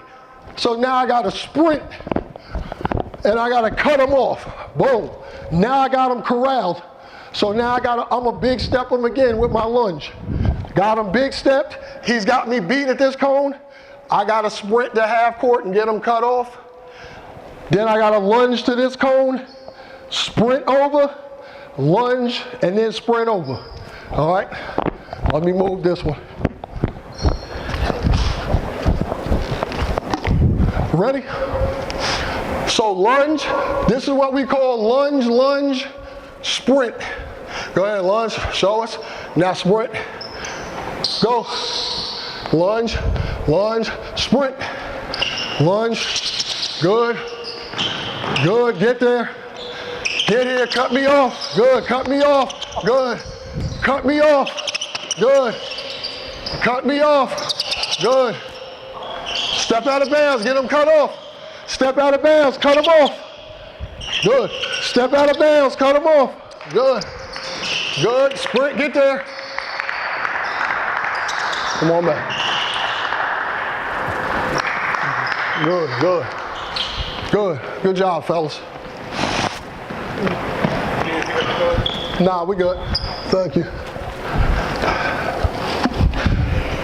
Now we got a situation where, you know, it's just a complete breakdown. So in a complete breakdown situation, now we're saying, you just got beat. He just beat you. So now I got beat, so now I'm into a sprint lunge situation. So now I just got to sprint like he got me. Once I get here, I got to get him corralled, and then now that I got him, I can take him to the sideline. All right? Now he got me beat again. I'm running straight through to this next cone. He got me, and now I got to take him. Once I got him under control, I'm going to take him right back. All right? We'll just go to half court so we can save you a little bit. Ready? Go. Cut him off. Good. Now take him in. Go. Good.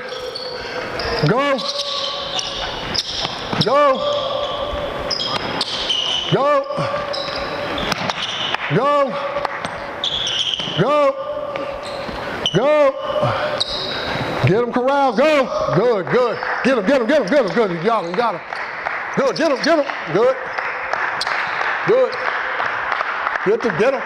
Take him in. All right. Good job, fellas. Let's take it back in.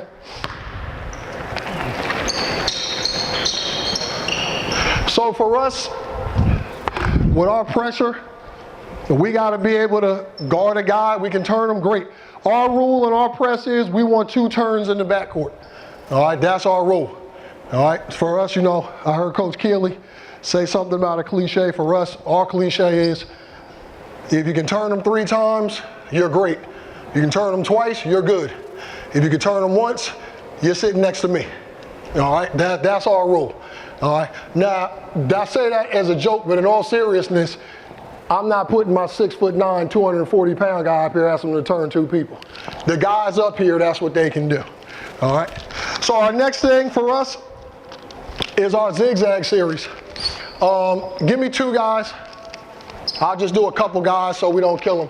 Somebody get a ball. And then give me 2 more guys behind them. And you get a ball.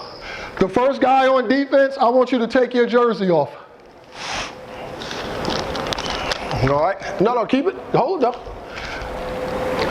Our first thing is we go no hands. So we'll do no hands 2 ways. Go ahead, put it over. And now we're working elbow, half court, elbow, half court. All right? Go. Good. Good. Open up. Get that lunge step. Good. Good. Don't foul. Don't foul. Good. Crossover. Good. Good. Good. All right. Good job. Bring it back. Next 2 guys, the other thing we'll do, we'll go around the waist. Nah, put it around. There you go. Same thing. So that we don't have our hands involved. So let's go. Elbow. Good. Good. Get a good angle so he's not into your body. Good. All right, good. Bring it back. So in our zigzag series, that's what we do. No hands. All right. One thing we talk about in our defense is we talk about the bubble.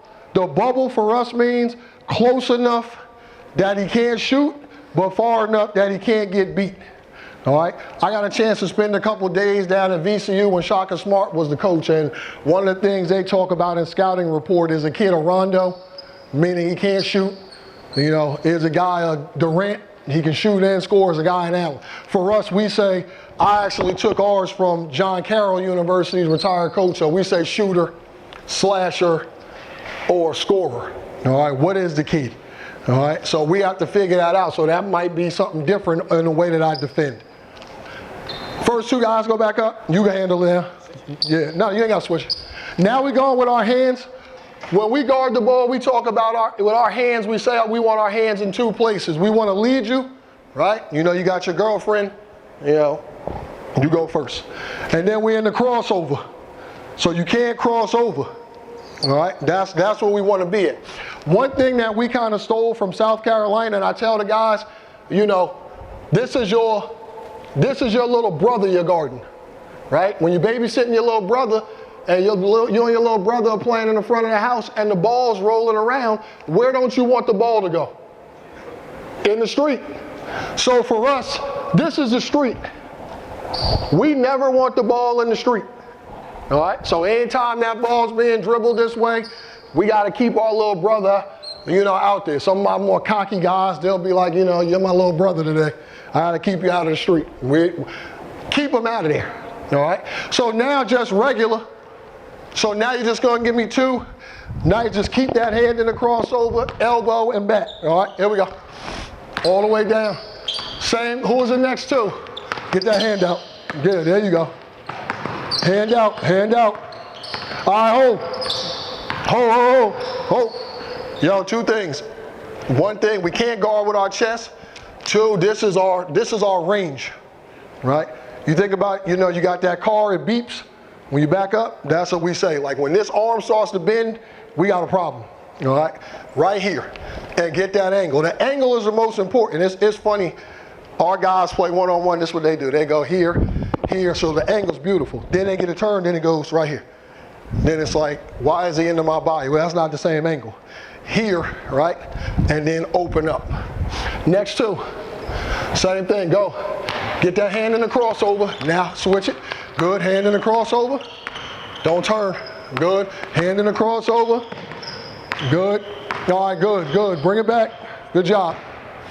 So that's what we'll do. So we went from no hands to our hands. Now for us, because of our pressure and we want to keep the guy out of the street, we also teach no middle.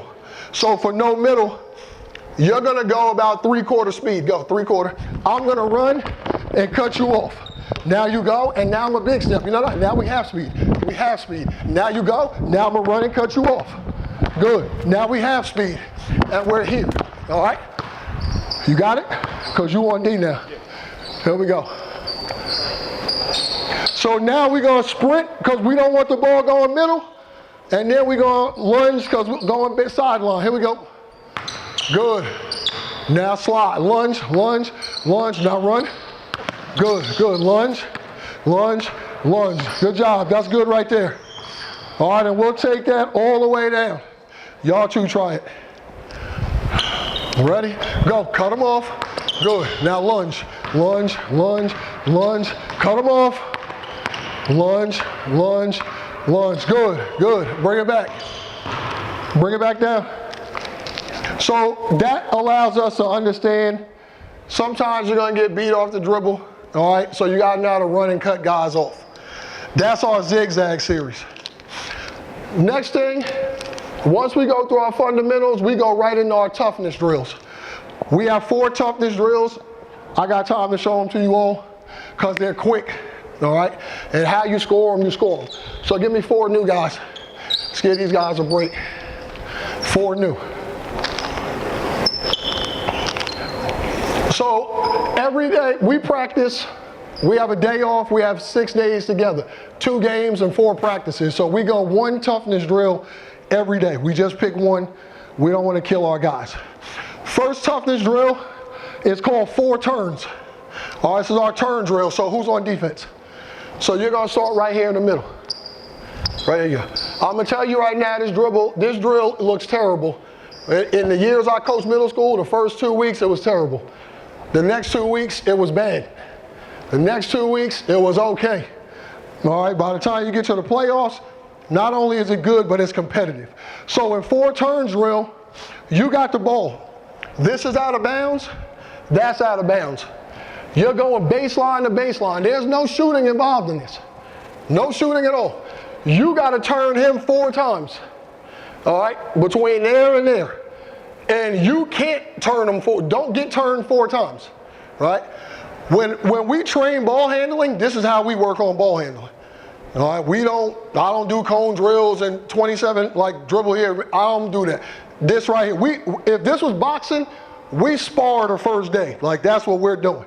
So you're gonna go 4 turns there. Now, if I want to score this drill, normally what we'll do is we would have a maroon and white team and somebody's keeping score. If you get 4 turns, maroon gets a point. If you don't get turned 4 times, white gets a point. And at the end of maybe 3 or 4 minutes, we got a winner and a loser. So here we go. Try to turn them 4 times. 1, 2, 3, 4. Good. So if this was practice, he'd have 5 push-ups, 5 burpees, 5 something. Let's see if you can do it. Go. Good. That's whoa. Good. Out of bounds. You're out of bounds. Bring it back now. Go. 1, 2, 3, 4. So now you be out. All right. Ready. Go. Get a turn. Get a turn. Don't foul him. That would have been a foul for riding him. That one right there, fellas, I appreciate you doing it like that. That's what it's going to look for the first 2 weeks. Guys just going to get killed. You know, we teach popping back, like we pressure the hell out of the ball. So as you bring it in the dribble pocket, we pop back. You got the ball down here. I'm not worried about you shooting it from here. I'm worried when it gets in this pocket. This is a dribble pocket to me. So if you got the ball here, we can pop back and be ready to defend. You put it in the shooting pocket, now we'll pop up and get into you. All right? Good job, fellas. The next one, same 4, we'll go quick. Sometimes, especially if, you know, maybe you got middle school and you got 2 teams, they got to practice at the same time, we'll go 2 turns now. 2 turns is just baseline to half court, right? So let's see if you can get them 2 times. Go. Yep. So defense will have 5. Let's go. Go. 1. We're out of bounds. So you will have 5. Here we go. Trying to get 2. We got a foul there. We got a foul. Go. Good. Good. That's 1, 2. That's 2 turns. So you'd have 5. All right. So that's our drill. All right. Our next drill, real quick. Give me 3 guys right here. All right. With basketballs. You actually only need 1 ball. 1 ball. You got a ball. Who's on defense? Give me a defender. Our next toughness drill we call is our Laker zigzag. So we got 4 guys in this line. 1, 2, 3. I need 1 more guy. Good, here we go. So now I put a minute on the clock. A minute. I say go, you're just gonna zigzag them to half court, then you're gonna turn and throw the ball back. All right, do that, go. Good, turn them, turn. Good, stay in that lane, stay in that lane. Good, good, oh, good. All right, hold. Now you're gonna turn and throw it back. Now you're gonna run. Oh, I'm on defense? Yeah, you still on D. And then you're gonna go. Turn them. Good. Good. Good. Good. Turn them. Throw it. Good. Get back in them. Good. Good. Good. Good. Throw it. Throw it. All right, hold. Good job. So we'll do that for a minute. We usually have, including our red shirts, we usually got 20 guys. So we'll have 5 at each corner. All right. One thing I preach to my assistant coaches, I tell them, manage the first 45 seconds, coach the last 15. When I watch the last 15 seconds of that drill, that's when I know who my defenders are. It's crazy. You get that one kid, he's, oh yeah, ball, oh yeah, coach. Them first 15, 20 seconds. At 35, yo, I got $5, turn it now. They don't want it. So we find out quick that last 15 seconds who our guy is. All right, give me 4 guys with basketballs, last drill. Quick, 4 guys got balls. 1, 2, 3, 4 guys. All right, cool, we got 4 with balls. Now, give me a guy here, guy over there with a ball, guy all the way down there with a ball, hustle. Guy down there with a ball, hurry up. Give me 4 guys on defense. 4 guys on D. 1 here, 1 there, 1 there, 1 there. Now, everybody gonna zigzag to half court. Do it now, go. Zigzag to half court, go. Good, good. All right, hold. Now, there's a guy there for right now, guy there. We're short 2 guys. So now, you're gonna throw the ball back, all right? And then who's on D? Go there. There would be 2 guys down there as well. So we would throw them to 2, all right? Now, you're just gonna go get into that dribble line. You dribbled, right? Yeah, so get the ball. You got the ball? Go, oh! No, right there, right there, right there. Because he's gonna go back, all right? So you close out, you're going back. Yeah, all right, go. 1 more. All right, hold. So let's say I'm the extra guy, right? So you throw me the ball, you're gonna stay there, all right? And then we'll go again, all right? Just go to the end, all right? Once everybody that dribbles goes to each spot, now that guy can get off, all right? Now he can get off. Okay, but we got 1, 2, 3, 4, 5, 6, 7 dribblers. All right. Sometimes we'll go for time. Sometimes we'll make them go the entire time. All right. Thanks, fellas. Have a seat. Anybody got any questions? All right. One thing I'll tell you as far as defense is concerned, and I'm listening to Coach Keeley and Coach Bunker.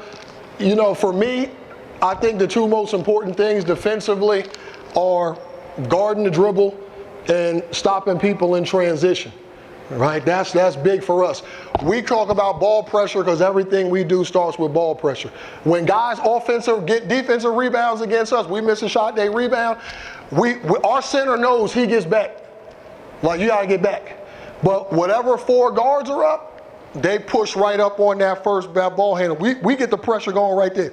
So whether it's make or miss, we're full court pressure. So that's it. So shot goes up, boom. They got the defensive rebound. The closest guard gets up in that guy, and we try to turn them over. And that's where it starts. The other thing is mix up your groups. Don't have your guards go against your forwards against whatever. At the middle school level, nobody's really a position. Everybody's just what they are. But make sure they guard. We switch everything. Coach talked about the shot clock. The shot clock's my friend. Like you got my 6'9" out here with your 6'2", I'm not worried about that because by the time you got to that, there's 12 seconds left on the shot clock. We got help all over the floor. I tell him just be big. You know, it's hard to go around a fence this wide versus going around a fence this wide. So you can just be 6'9" and be out here. So don't be afraid to pressure, and even if you play zone, do these drills because it'll make your zone better. All right? Thank you.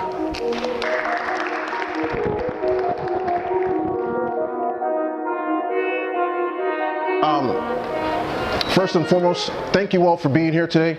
I'm grateful for the opportunity to be here, and anytime we get to talk basketball amongst other great minds is an opportunity to learn. So that's why I made sure I came here early so I can hear some of the other coaches. I'm going to stick around and listen to the rest of the guys. As much as we want our players to focus on player development and skill development, we all know as coaches, that's why you're here, right? We work on coaching development and knowing our content and stuff that we want to do. I'm going to talk a little bit about offense versus zone defense, mainly screening the zone. It's a concept that I've been a fan of a really long time because for some of the reasons that Coach Augustine mentioned earlier. When we teach zone, for the most part, especially from the youth level up, you talk about screening, you're responsible for a man in your area, right? And so when you implement another guy in that area, it forces guys to overcompensate typically, forces them to make a decision. And so we're going to do a little bit of that versus even numbered zones as well as odd front number zones, and then show you an out of bounds set as well too. Just real simple stuff, really more so putting our guys in positions where they can make reads. Yeah, there'll be some sets essentially from it, but we want them to be able to read the defense and make the right play out of that. So it helps build rapport with our guys because they know that we trust them to make those plays. And so that's what we're going to do a little bit of really quickly. Let me get that defense in a 2-3 zone, please. Defense. Let me get the defense in a 2-3 zone. Offense, you can go to half court. Offense, you can go to half court. Defense, 2-3. 2-3. Hey, 2-3.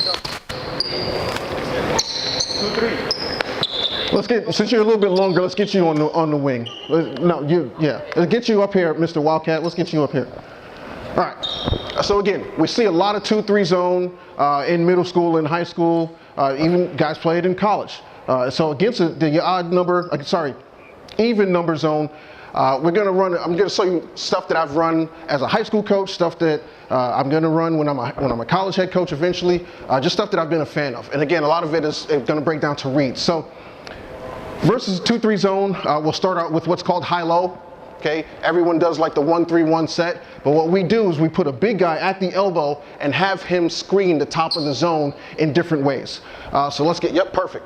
And then we'll get, Jay, you can take the low, the baseline runner spot for now. And so back up, Dom. And so what we do, we start off right away having this guy make the decision of where he wants to screen. And you've got to read off of him. So we'll get you right now on the outside, okay?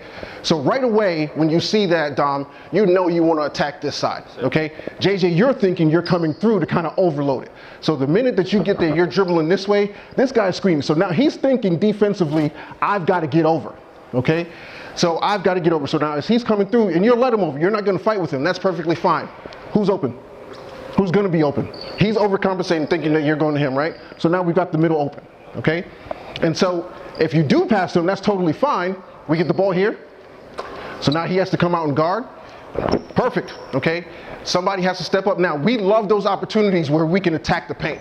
Everyone will tell you, breaking down zones, you want to attack from short corner or from the high post. The more you can get the ball in the paint, the better high percentage shot you can get. A lot of teams that when I'm out recruiting and I'm watching, I see teams settle for threes versus zone a lot. It pains me, to be honest, to settle. If you get a good shot out of it, great. And we'll show you something to get a nice quick hitter against zone. But if you have to get high percentage shots versus zone to force teams to either get out of it or to just give yourself an opportunity to score rather than settling for threes for long shots or contested shots. So again, we call this high-low, very, very basic. And it just started off, let's go back to the start. And again, just letting that guy in a high post make a read on where he wants to screen. So if he screens on the outside, we know we can get the ball here, or you can fake. If he gets over too early, you fake to him, you drop it right in there. You've got your guy down low. You can attack the basket. We trust you with that shot. Or you can skip it. Now he has to get out there and he's got him beat baseline. Just simple reads. Go ahead. Good. JJ. Finish? All right. JJ, if you see him get it in the high post, though, you don't want to go all the way out. You want to, again, cut back in because he has you low probably. All right? Or opposite. One more time. Good. Good. There he is. Good. Dive. Again, just basketball reads. Perfect. Hey, shoot it, man. Knock that down. I'm not going to tell you. I'd be a really bad coach if I told you not to shoot an open shot. No. If you've got an open shot, shoot it. Okay? Now, so we've screened the outside a couple times. You also have the choice now to go away from that. Okay? So if you can stay on that side, don't follow him necessarily. So if you dribble this way, okay, and you're still going to hold that screen, now this forces the defense to come over here. Now you've got a wide open shot for that guy over there. So it's really, again, just basketball reach. Just taking it one way, you can fake even, and now you're whipping it to the other side. Now he's got a high percentage shot. And this is what I was talking about just to play you go. If you've got a really good shooter on the wing, perfect way to get him an open shot. Okay, let's do that. This is still out of our high-low. That's all it is. That's all it is. Okay, pretty simple stuff. One of the things I like to do out of this too is typically when we teach screening, on-ball screening, we normally have bigs screening for guards. Kevin Boyle, who is a very successful high school coach and prep coach, down, I think he maybe at Montverde still, not sure. He's been in a lot of different places. But I saw him do something that when he was at St. Benedict's, and he called it wings. And so it's basically guard to guard screening with pick and pop action. So again, another quick hitter that just gets your guard a high quality shot versus zone. So essentially we'll start here, same action. Okay, so we'll reverse it. Okay, and instead of you screen, you can still screen the top here, but now I'm gonna screen this guy. You're coming off of it, and I'm just peeling back. Simple. Okay, and I'm shooting that shot, or I've got the guy in the middle after he screens wide, opening up. Pretty simple action. So wings. Wings, wings, like flying? It's called wings. Wings. Hey, wings. Shot, shoot that down. Worst case scenario, it goes back into your traditional 1-3-1 action versus 2-3 zone, where you're just moving the ball and making basketball reads, okay? Let's get the timing down a little bit more on that, just so be patient. Let him get over there. You want him to go defend, okay? So let him go match up, and then you can go screen him. Here we go. Wing. And there he is, peel back, knock it down. Okay, simple action. Let's get it back up top. One thing I wanted to show you in our high-low stuff, you can also screen the inside of this guy, okay? So let's get you back in that traditional 2-3. If you're screening the inside, you're attacking the middle to attack this guy. And now who's open?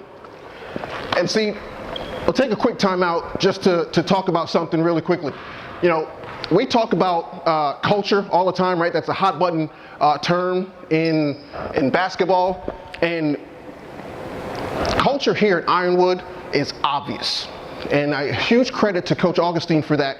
And I even told him this a little bit earlier in that when we first started, the very first drill that he had those guys go through, just certain things you just notice as a coach that you appreciate. They were going through a drill. He didn't have to have them go full speed, but where is he? Number 22 over there. Shot went up, that kid's getting back on defense in the drill. You know what I mean? That where we're displaying stuff. He actually, you changed spots with, I think, Dom, gave him a high five on the way there. Little things like that mean everything to us as coaches. Another example just now, I didn't even have to tell JJ that's what we wanted to do, was screen that bottom guy in the zone, and he automatically knew. That's a kudos to the coaching here, and the fact that these guys know how to play basketball. So just wanted to make sure we make mention of that. So let's go over that high-low again. So if we screen the inside now, we want to attack this guy. Again, wide open shot there. Let's go to it where you're not going to shoot it. And this is your job now, right? Man in your area. If you see him occupied, you got to have his back, right? So now obviously that opens up the slip guy. Here we go, high-low. Good. And it's just basketball. It's just, you guys got to make some shots, maybe look like I know what I'm talking about here, okay? It's just basketball reads at that point, okay? What I like to do, if my point guard is a pretty good shooter, just to really force teams to come out and maybe extend their zone, is I'm this guy, I'm gonna start, maybe we're coming in transition, okay? Maybe we're coming in transition and I'm gonna be you for a second. Okay, so back up really quickly. So we're coming in transition and we're going into high-low. You're trailing me. And I'm just gonna screen here, okay, and force them to do something different. So I may just screen the top of the zone instead of screening the side. I may just pin him down right there. Okay, and then again, it's just basketball placement. This is stuff that we'd obviously go over in practice. You can adjust it to who you're playing against. And you know, a lot of zones are passive zones. You know, and I love those because we'll take full advantage of those. If it's more of an active zone and you can draw them out, even better. You may not have to screen as much as you would slip screens and things like that. But again, against these zones, it's great. So we're gonna give you guys a different look now. We'll call this one change. Let's get JJ and big guy on the same side. You guys are gonna stagger on either block together. Okay, this is one of those opportunities for high percentage shot, screening the interior of the zone. Okay, so this is called change, and up to you. You can, as a point guard, you can have them, so you guys are gonna stack together, like stand next to, like one in front of the other, okay? If we run this a couple times and you want them to switch it over, just tell them, hey, change. Just literally just direct traffic, okay? For right now, we'll stay right there. And it's totally fine if he wants to get on the outside of that. We're not worried about him because we're screening that guy, okay? So a little bit of a decoy, pass, make them just, return pass.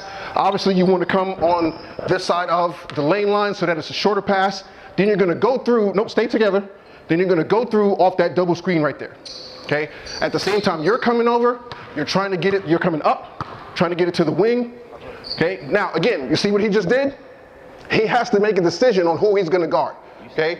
If he goes corner, perfectly fine. The corner is a decoy. We don't want to force that shot. Will we get that shot? Yes, but we don't want to force it. No, stay right there, because I want to show them the progression, okay? Now, this guy is next. Okay, so what we have here is we'll have the top guy in the stack, just screen him. You're just stepping right over. You should have a layup, okay? You should have a layup. All right, so this is change.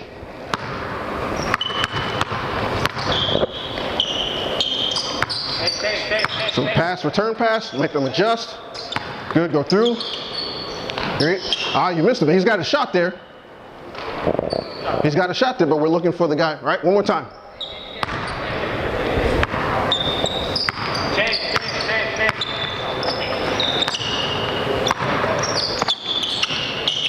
Good. Now, let's get back to that same setup. We can restart it. If you have a traditional big guy that you want to post up, instead of having this guy screen, you can just have him go seal. Okay? You can have him go seal. And really, after you've hit him the first time, he knows the screen is coming, go seal this guy.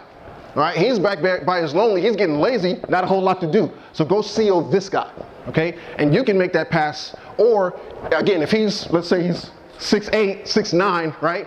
This can be diagonal toward the rim, okay? Here we go, change. Change. Oh.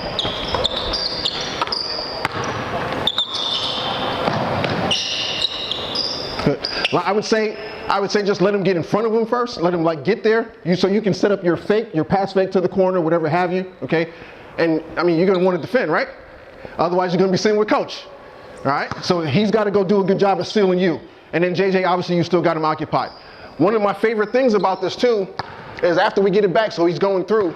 Okay, it really is just boom, just pass faking, just looking. Okay.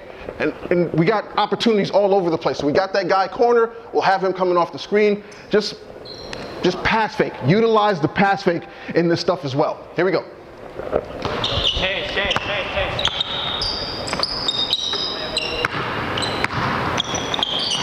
Good. Just read. Good. Perfect. Good. Good job. All right. A quick hitter from, we call this Dallas. Got it from the Mavericks. They run this to get a 3 really quickly versus 2-3 zone. So let's get both bigs now, short corner, but flat. Short corner, but flat. So get behind the defense, almost as close to out of bounds as you can get. Okay? Dom, you'll start back. So again, defense is still in the 2-3, and we're calling Dallas, let's call it Dallas 3 for now. Dallas 3, okay? Because we wanted 3 out of it, we'll try to keep it simple. So you guys are gonna step in, once you see him getting across, you're gonna step in and just try to screen the outside of those 2 guys, okay? Now obviously you want to go to whoever your better shooter is, and it's a quick hitter for a shot. Simple. Hey, Dallas 3, Dallas 3, Dallas 3.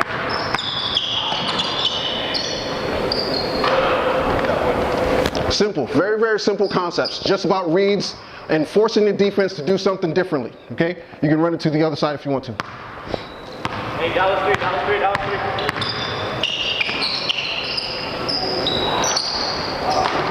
All right, I think we'll keep this guy shooting it over here. How about that? I'm kidding, I'm kidding. Now, defense, let's pick up the energy just a little bit. Force these guys to compete a little bit, because now this is where you get, so Dallas 3, screen the outside, okay? You gotta overcompensate to get there, and then we got guys in the middle, or we got the skip, okay? Again, pretty simple reads. But defense, let's pick it up a little bit. Let's challenge them just a little bit, all right? Hey, Dallas 3, Dallas 3, Dallas 3. Oh, nice job, good inside post. Good hit. Did you see him on the inside post? Okay, and that's why we do that. That's why we do that. We want to occupy both sides of that guy. So he's thinking that guy on the weak side, take advantage of him. Okay, he's got to guard a guy in the post and a shooter in the corner. Take advantage. One more time. Hey, Dallas 3, Dallas 3, Dallas 3. Good shot. Okay. This next one is something that I think everyone in America runs if they've got an athletic guy on the wing. Anyone there can put it down for a dunk? I'll give you a shot at it. All right, let's take that wing over there. Which side do you like to jump from? This side? Okay. And we'll keep those 2 guys in the short corner and flat. Yeah. If you got to lay it up, that's fine. Okay. We call this Viking. Okay, we call this Viking. I don't know where the name came from. I'm not going to try to explain this one. This is what we call it. Okay, and everyone runs this. Typically you'll see like a 4-man or something out on the wing, and you can read from other teams from scouting them that this is what they're going to run. So this guy is the guy that's going to catch the lob, so he'll be the first one to touch it and pretty much the last one before we initiate that. So let's get the ball here, and as this comes, JJ, you're flashing high post. Now when you flash though, you want to try to like brush this guy off or something, let him know that's where you came from, okay? So now he's thinking, he knows you're back there, he's kind of responsible for you, all right? So flash, just right off him, it's not there, return it, go back down, reverse it, you're doing the same thing. So flash opposite, but again, you want to kind of occupy that guy, just bump him. It's a physical game, all right? Get him out your way, whatever have you. I mean, he's your teammate right now, so don't hurt him, but let him know, hey, this is where I came from, all right? Here we go. So now flash, draw his attention, it's not there, reverse it, you're back down, you can reverse it. Nope, stop, whoa. Now this time, because again, this is where we're gonna set it up for him, okay? So now as we reverse it, no, actually, you're right. So again, in high school, you don't have the shot clock, so you can take some time with this. It's not there, reverse it again. Now you stay. You can go back down.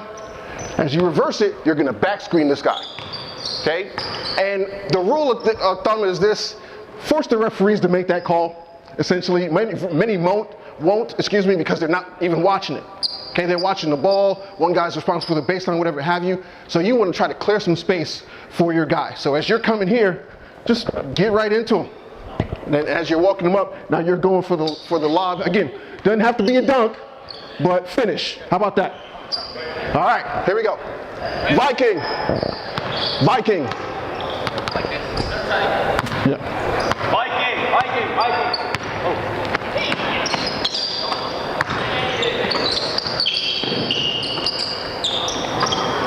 Right up.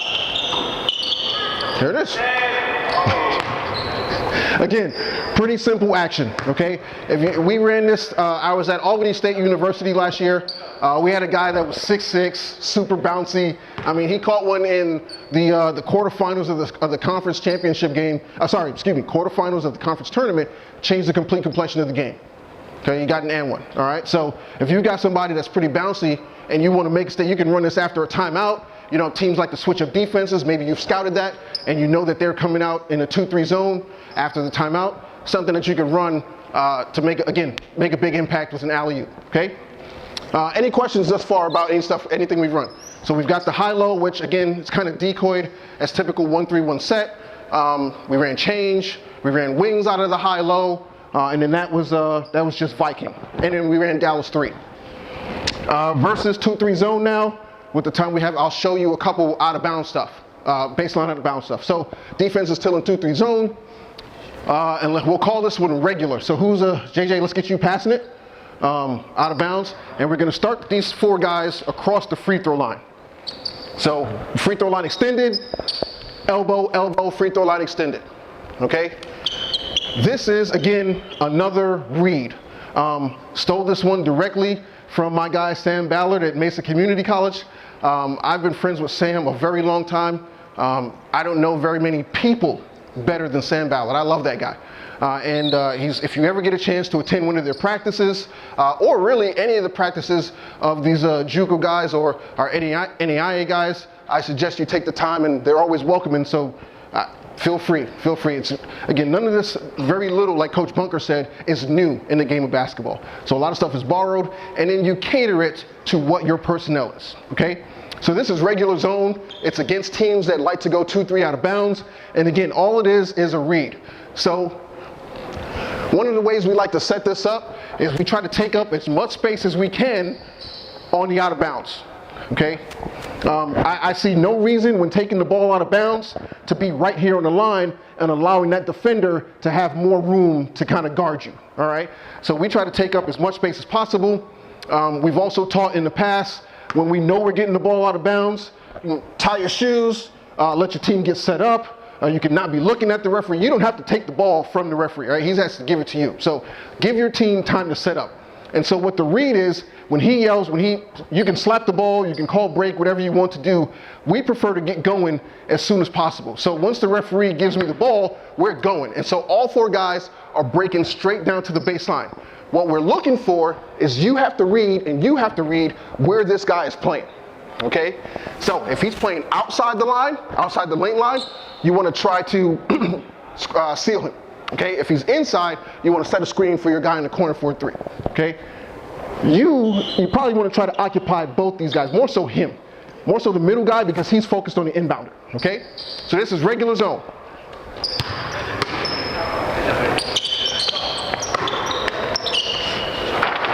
All right, so let's run it all the way through like it's supposed to. So, and this is one of the things I love about guys, like it shows high IQ. He saw that he was going to be open, kind of going more up top. But let's, for the sake of the set, let's just run it like it's supposed to. All right, I promise you'll get a wide open shot here, or your teammate will get a layup right there. So everyone's breaking to the baseline. You're going corner. These guys are occupying guys in the middle. Here we go. Regular zone.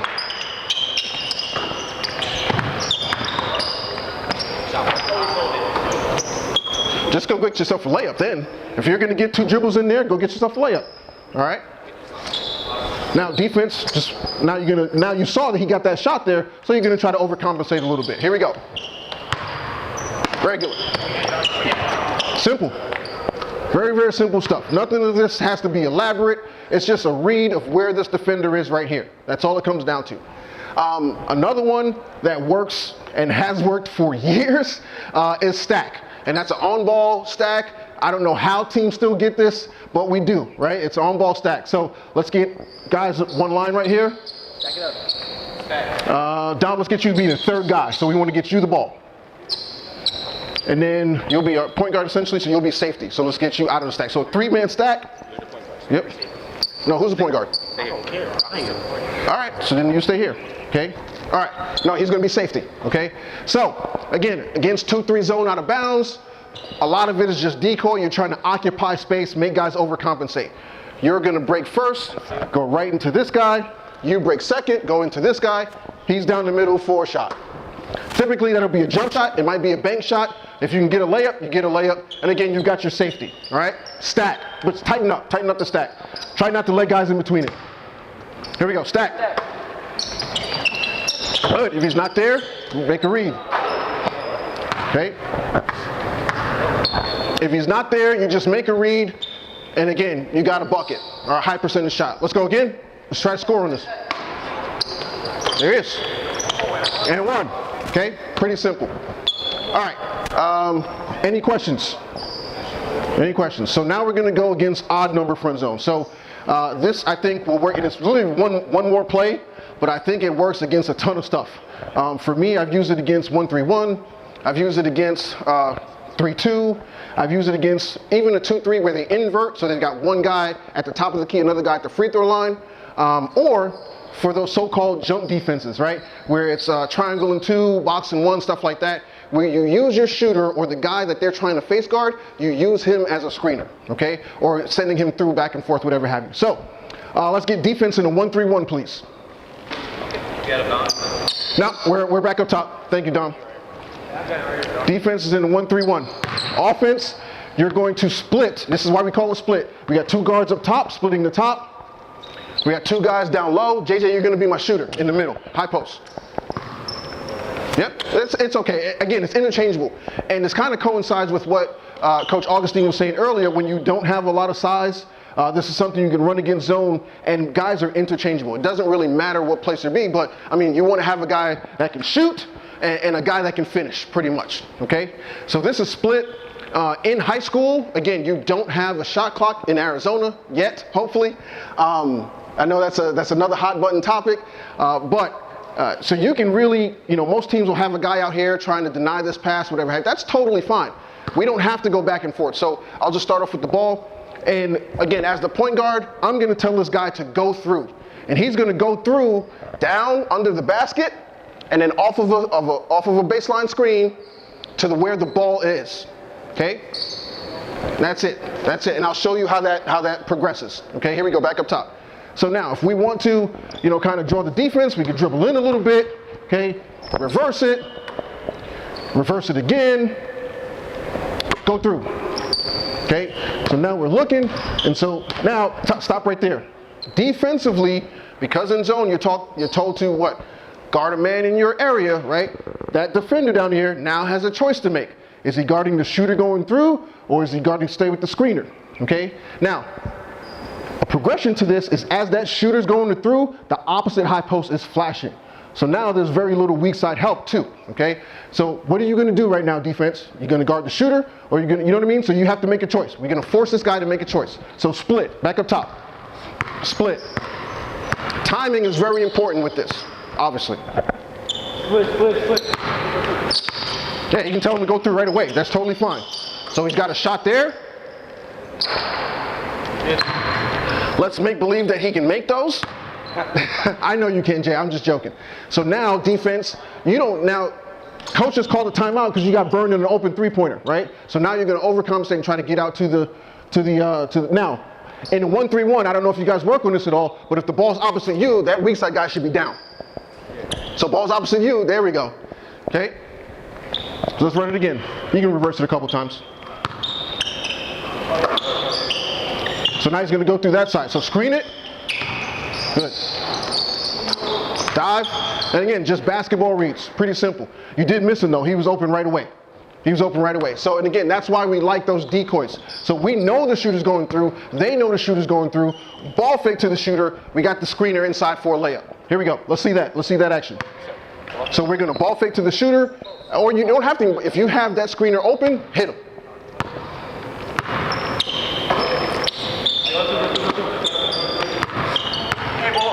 There he is. Whoa, stop. He's open. He's got a layup. That's your assist. Here we go.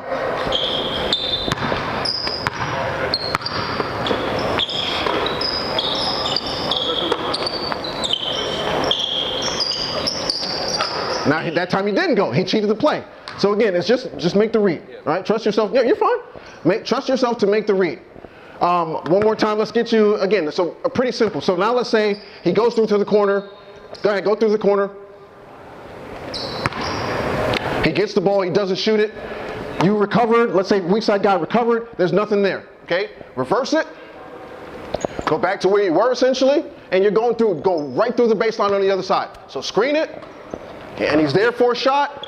Now, in a 1-3-1, that wouldn't really be you, right? Well, actually, yeah, you do have to chase him, but you got to be a little bit more active for us, okay? And so if you want to reverse it, again, you just have those baseline screens, pretty simple concept.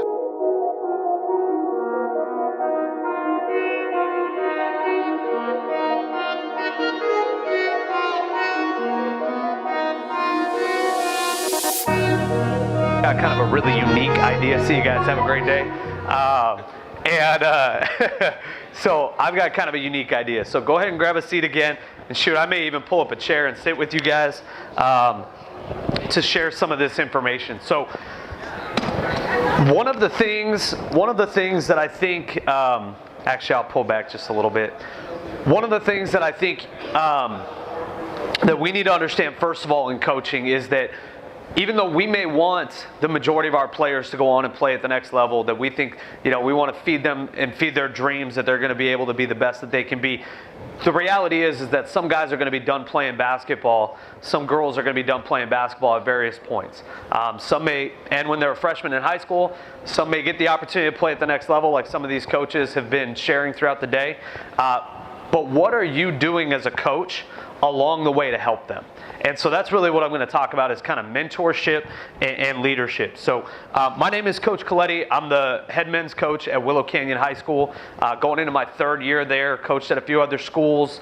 I do coach a AAU team, and so have kind of had an opportunity to coach different levels. See you guys later, Coach Easton.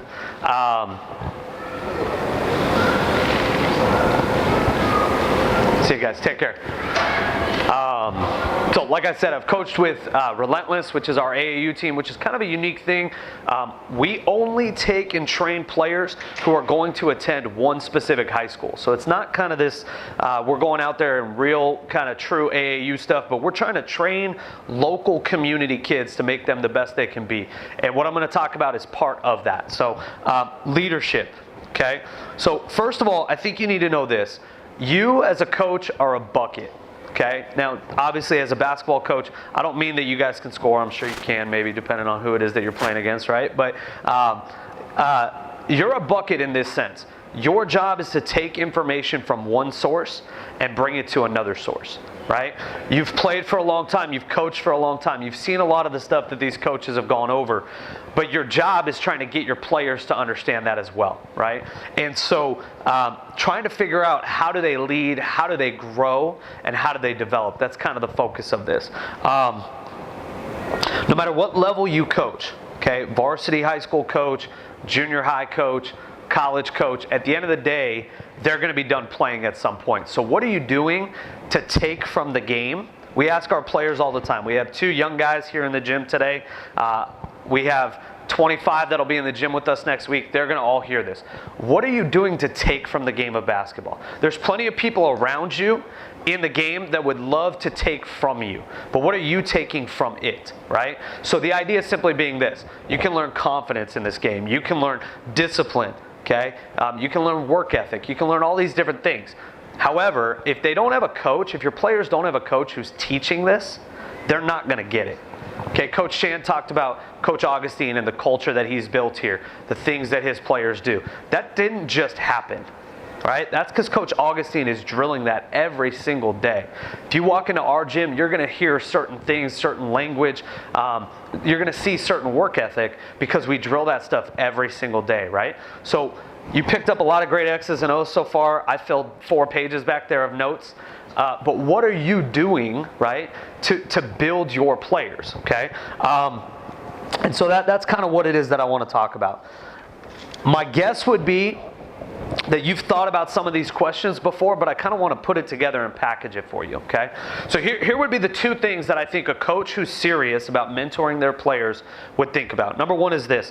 What am I doing today to help the young men, the young women on my team be a better husband or a better wife 10, 15, 20 years from now, right? Like truly, stop and think. What am I doing today to help them be a better husband?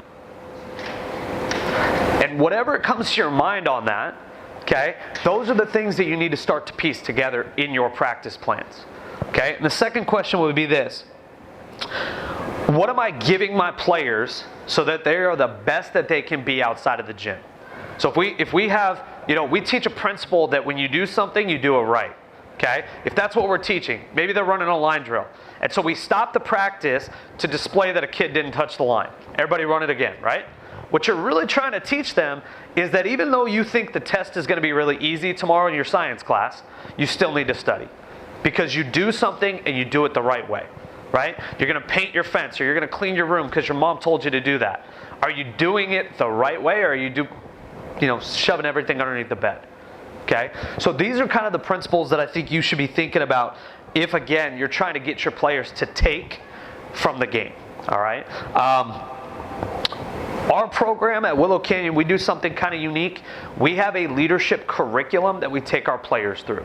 Through the summer, through our season, we host a leadership class. I believe that it is a skill, just like a jump shot is a skill, just like reading the defense, like Coach Shan was talking about, we've got guys sealing and slipping so we can ball fake and hits. That's a skill that you develop, so is leadership. And so we work our guys through a handbook, okay, where they have lessons, they interact with each other, they do different things, where we are trying to intentionally build leadership. And to be honest with you, I've coached, this is coming up on my 12th year of being a high school coach. It absolutely 100% is an equalizer. A team could have better athletes, better shooters, but we have better leaders. We're gonna be in that ball game. We're gonna be able to compete at a really high level. And I think that's true regardless of, again, junior high or all the way up to the college level. So practically, can you tell those guys I'm going to need them in 4 minutes? 3 or 4 minutes? Thank you. Okay, so practically, okay, 3 thoughts on practically how this can work. Number 1, if you believe that teaching these life skills is really important, you need to do this. You need to plan it.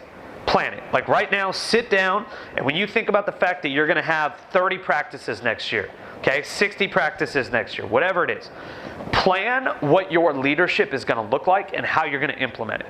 If you don't plan it, it's going to be really difficult for you to execute it, right? Okay, we all hear that coach cliche, which is absolutely true, right?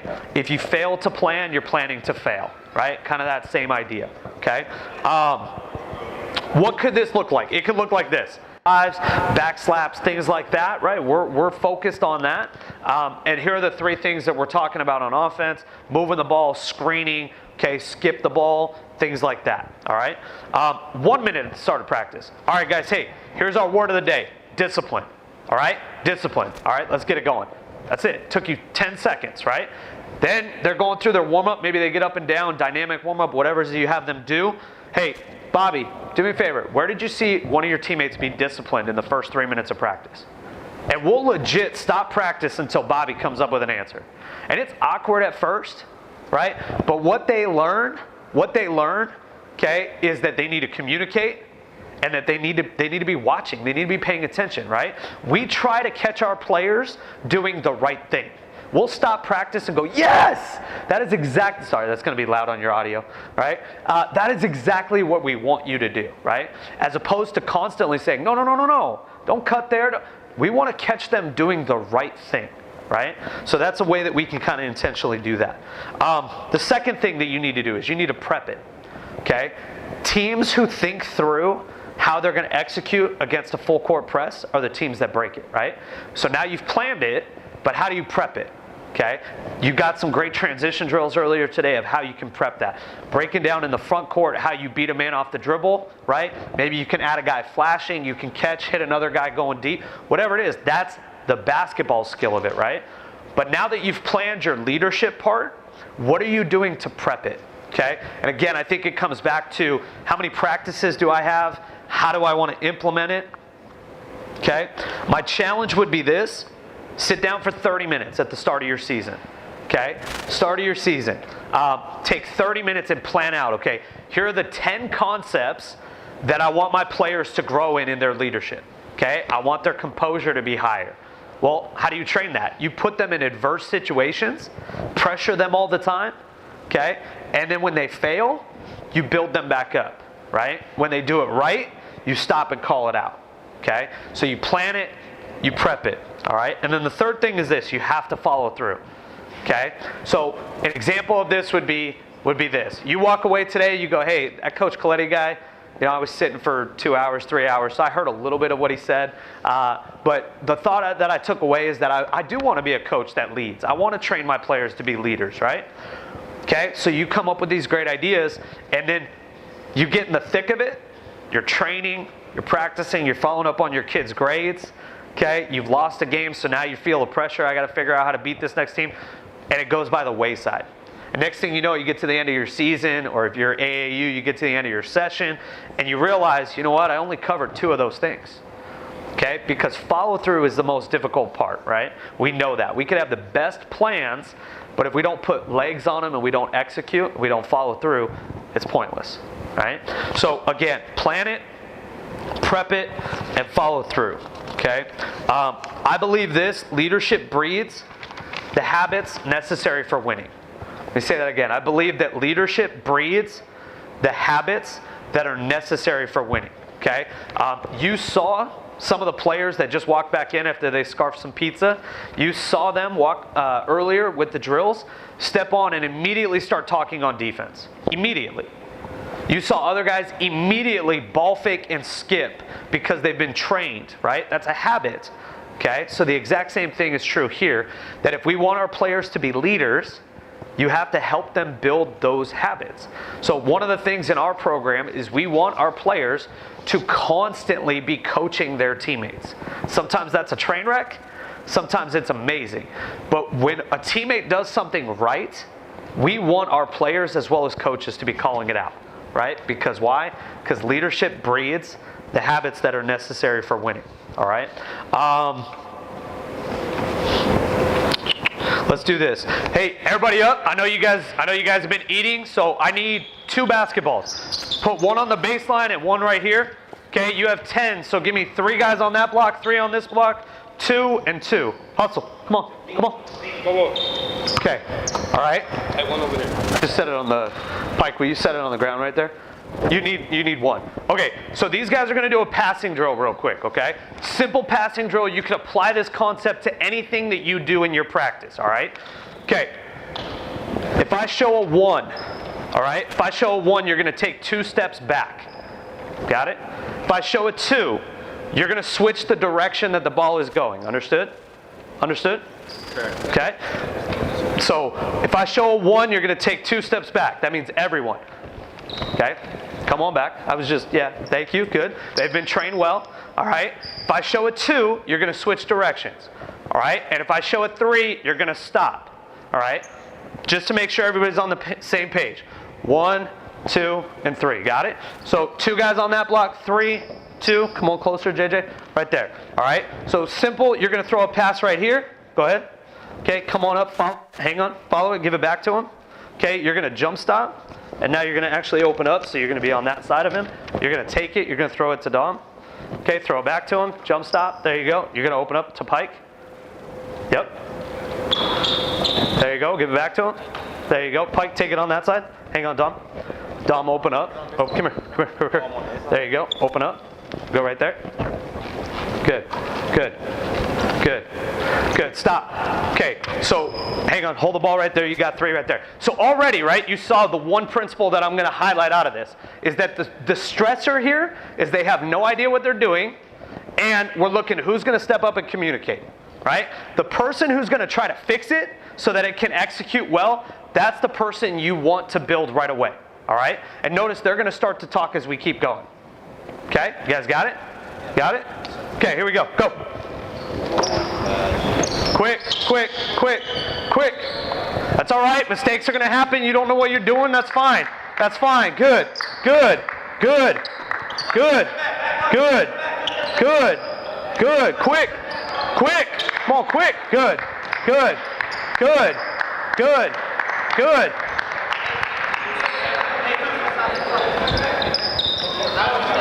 Good. Stop, stop, stop. Okay, go back to where you guys started. Go back to where you guys started. Okay, again, the point that I want to illustrate right there, all right, it should be a train wreck. They have no idea what they're doing.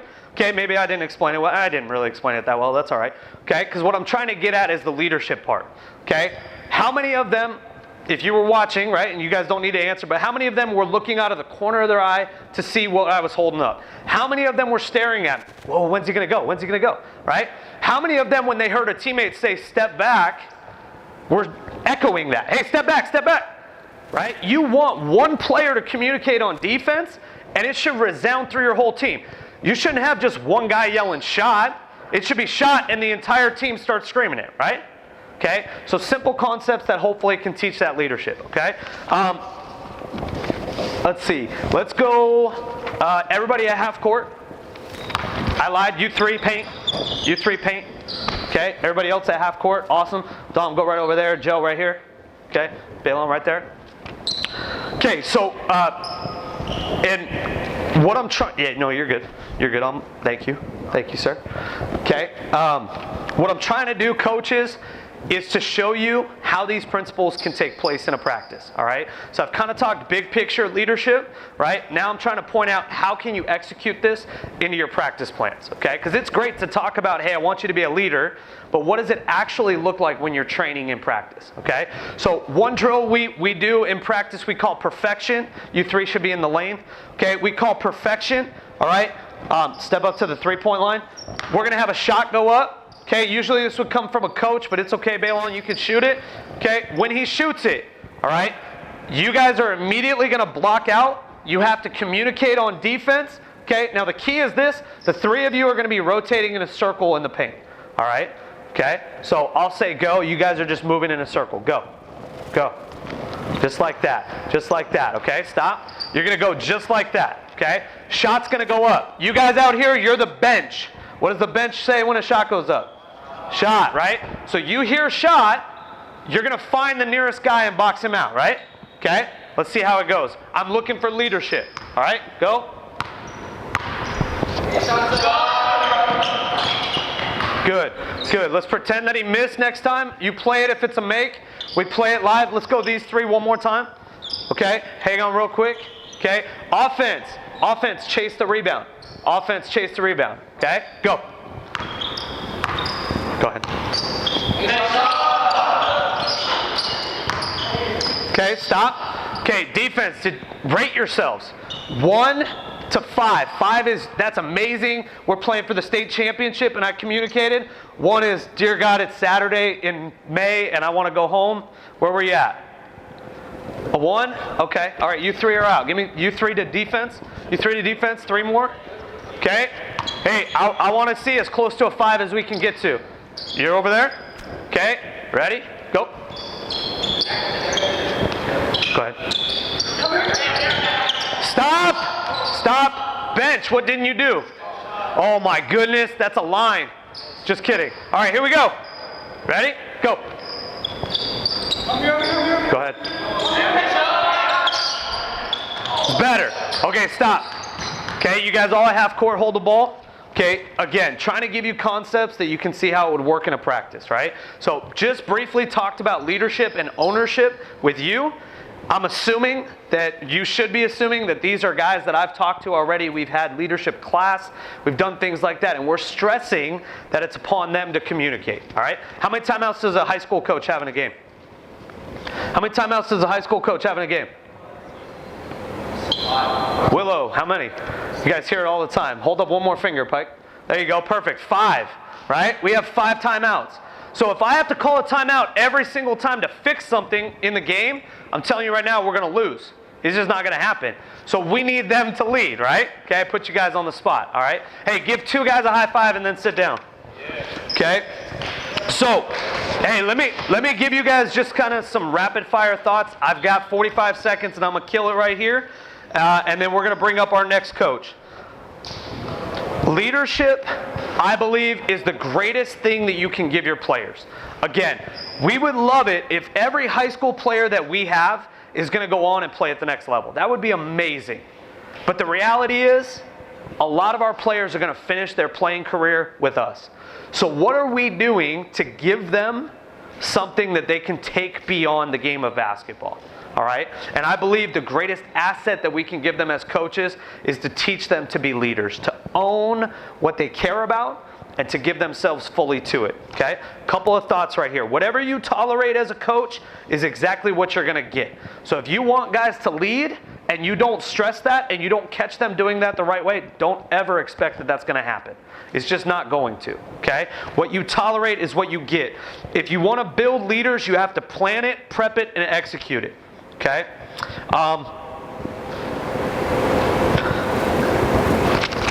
That was really quick and a lot of information. Again, I know you guys have been sitting for a while. I do have a leadership program that I work with that if you're a coach and you're looking for resources or you're looking for opportunity to have somebody come and speak to your players, or, hey, coach, I would love to take my guys through a leadership booklet or something like that. Do you have something that you could suggest? Okay, I do have some information for you guys. Can you hand me that set of papers there? I do have a few extra copies, but this will be great. Okay, so there is some information that I can share with you guys that may be helpful. It might not be, okay, but if it is, I would love to. The final thought that I have for you is this: you have some amazing coaches who have given their time. You have some great high school players who are donating their time to you guys. Why? Because they want you to be the best coach that you can be. So again, if I can ever be a resource for you, I would love to do that. My name is Coach Coletti. I'm at Willow Canyon High School. Thank you guys so much for your time. Thank you.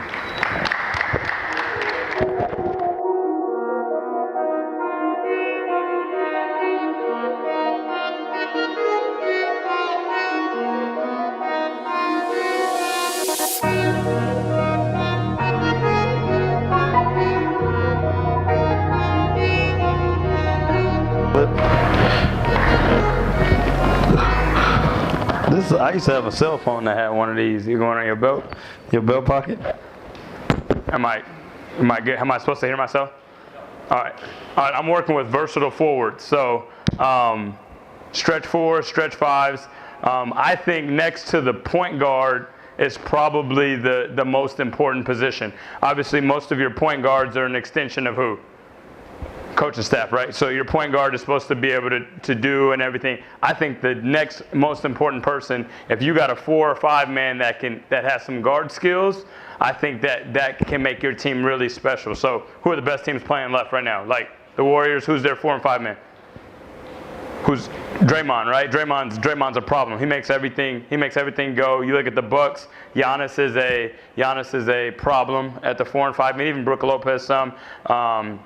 I think in Pascal Siakam with the Raptors. So I think if you can get a 4 or 5 man that has some guard skills, I think you got some stuff. So I'm gonna get you guys in a minute. Let's just go baseline right here, and I'm just gonna do some stuff that we do. So I coach at Arizona Christian University, at NAI here in Phoenix. We had a 4-man who was 23-9, and he was a stud. He was second team All-American. He's going to go play overseas. And just some of the stuff that we did with him, and I think he took us to the next level with being very versatile. So let's go 3 lines at the top of the key. So this would be our guard line right here. This would be our guard line, and then let's go balls here. And then this is going to be your trail man. This is your 4 and 5 man right here. And then those are your wings, right? So this is your full court offense. So if Baylon's up, let's say Baylon brought the ball across the timeline, your 4 and 5 man is usually trailing the play. So JJ, you're trailing the play because he got the board or he passed the ball in. So this is your 4 and 5 man. So these are stuff that we do every day, not every day, but weekly for sure with our guys. So this is the focus on our 4 and 5 man, and then we're gonna have one more guy with you. So right away, so the first thing we would do is we'd have another coach here. So you can come, Baylon, you're gonna swing to the trail man. He's gonna swing to the trail man right away. So you wanna catch it right in scoring position. So you wanna get in deeper and you wanna catch here. Immediately we go eyes to the rim. So he's catching here, eyes to the rim. And then his first thing is he's gonna swing, follow with a ball screen. You go off of it 2 dribbles and then bounce pass 4 layups. So he slips, he rolls. And then we'd have a coach here. We'd have a coach here kicking him for a 3. So we'll do that for a couple of times, and then we're just focusing on this middle guy. Okay, and then you guys can all just rotate. You all can rotate lines. So let's go one more passer. I'll be the second passer. I'm going to hit the point guard back after the ball screen for 3. Here we go. Let's go. Swing, follow it. Off 2 dribbles down. You slide, babe. Good, let's go, let's go, let's go, let's go, let's go, let's go, let's go. Good, come off of it, you slide. Good. None of these 4s and 5s are Callum Lawson. Here we go. Swing, swing, good. Good, come off of it too. Shot ready. All right, so we'll do that, freeze it. And the most important thing is here is eyes to the rim. So he goes eyes to the rim. So after we roll, we'll go again, you come. We're gonna swing and we're gonna pick and pop, okay? So what we call is, it's a sign for us. So if you swing to me, eyes to the rim every time, and we're yelling out what we call for pick and pops is X. X, X, X, X, X. So I'm slipping, and we're here, and I'm ripping through baseline right here and kick across for 3, because I want my 4s and 5s to be able to pass like guards. Okay, so Belan's gonna end with a shot. You pick and pop, you're just calling pop. You're calling pop, you catch, you shoelace baseline, we'll go from there. Here we go.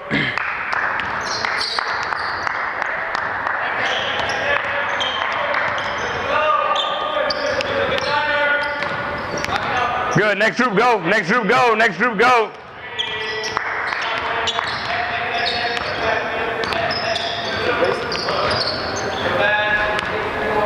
Good, next group go. Good, eyes to the rim right away. Good, one more. Good, eyes to the rim on the catch. Good.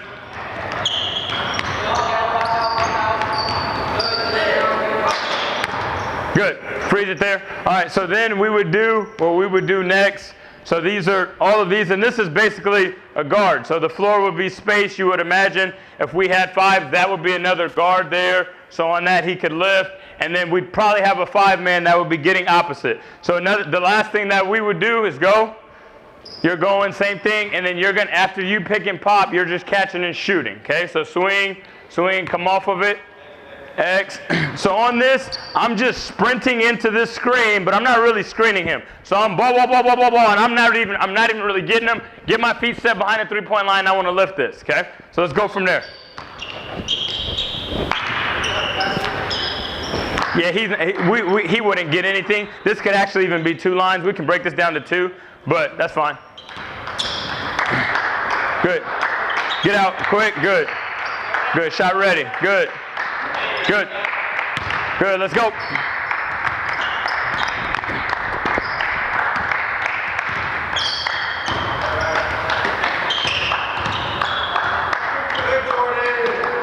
Good, Jordan.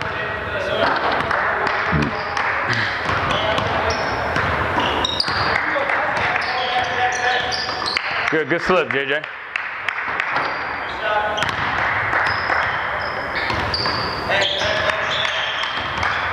Good, good slip.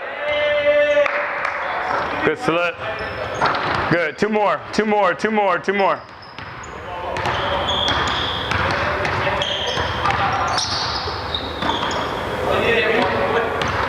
Freeze it. All right, and we'll do that. We'll do that going both ways, right? So we want our 4s and 5s to be able to handle it, and that's a drill that gets everybody involved. But the focus is our trail man. Okay, so let's go baseline.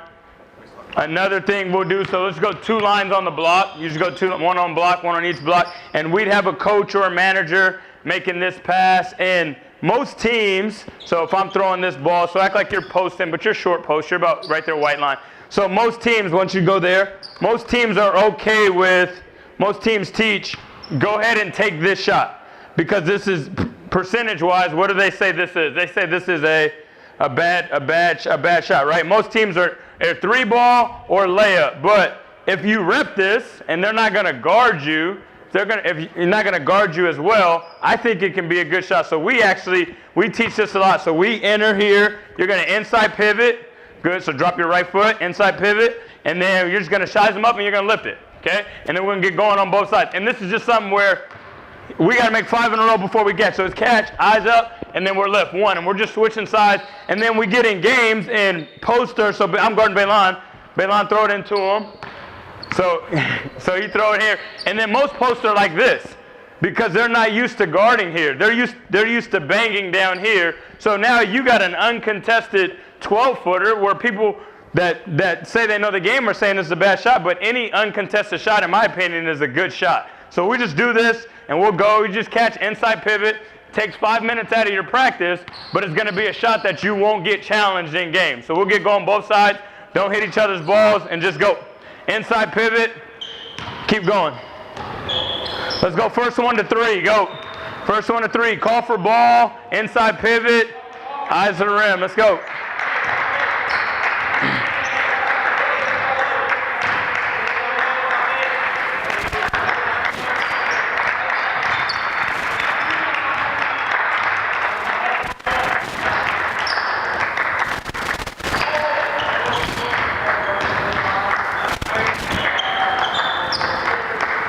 Good, Dom. Good. Inside pivot. You got a guy on you. Act like you got a guy on you. Act like you got a guy on you.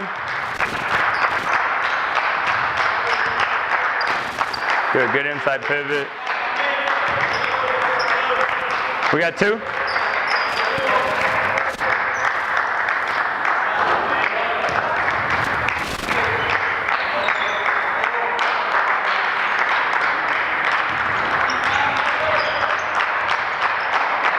Inside pivot. What's that, JJ? That's 3? All right, freeze it. All right, so that's 3. So we'll do that, and that's just an inside pivot. So the next one, so we're going, and so you throw it into me, and I'm working before. A lot of guys were working before they caught. So if he's on me, outside hand, and I'm working it because I want him squared. Now I got to remember, so outside of this, what's the next thing the defenses teach? Where teams not, most teams saying don't go. I think at the high school level, they tell you no middle, right? Like I know that's what you guys teach here, and a lot of teams teach that as far as perimeter. But in the post, they probably teach no base, because if I go base, who's to help me here?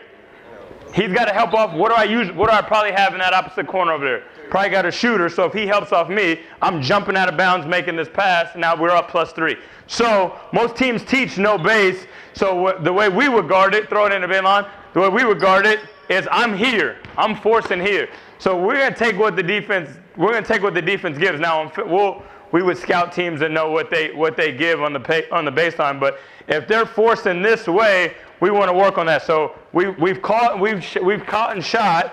Same thing. We're gonna catch, eyes to the rim. You can either crossover step or sweep through and go middle. You're gonna get here, power hop, finish at the front of the rim. So it'll look like this, and this is here. So outside hand here, power hop, finish at the front of the rim. Okay, and we'll go first 1 to 3. Here we go.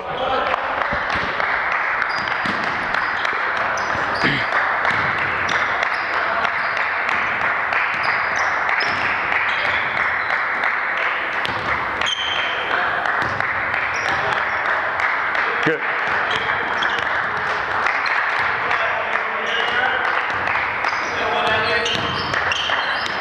Good. 1 dribble, Alex. Get there in 1. Get there in 1.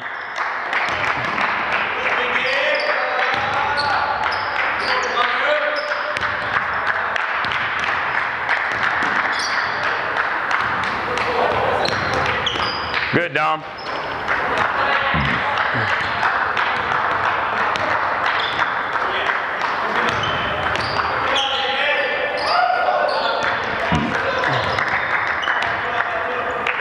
Spin out. Mid-range, drive middle.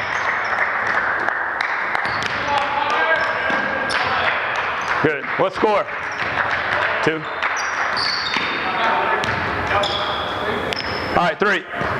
All right, so then the last one we'll do out of this is we'll do a quick spin. So if I'm guarding, and we can make the lines up top because it's probably easier, and then you pass, and then after you shoot, you go to the top. It might be easier. So then the next one that we'll do is we'll go quick spin. So if you're guarding me, so we'll go quick spin, outside hand, and I'm quick spinning baseline, finish on the other side of the rim. So it's just a few moves. So I'm feeling him. I want to make him tight. As the ball comes, I start to spin, finish on the other side of the rim. Okay?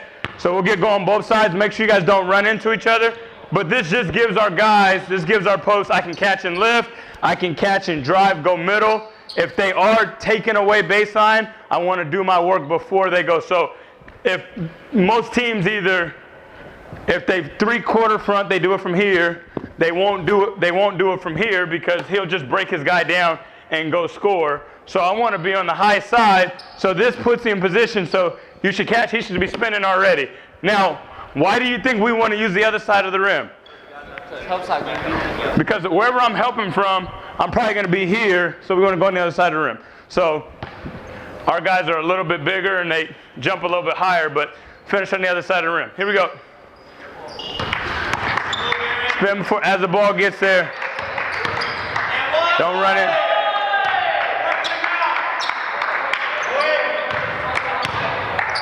Good, spin quick, spin as the ball's in the air. Good, Dom. Good. Good, Alex. You're still catching at about 12. Still catch at about 12 feet. You're still catching at about 12 feet. Catch at about 12 feet.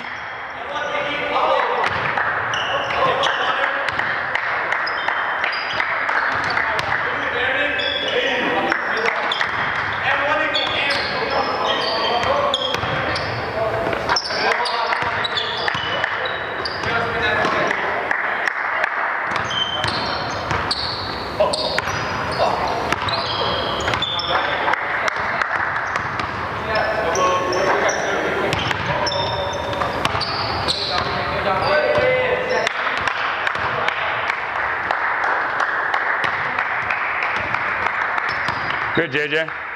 Spin as you catch. Spin as you catch.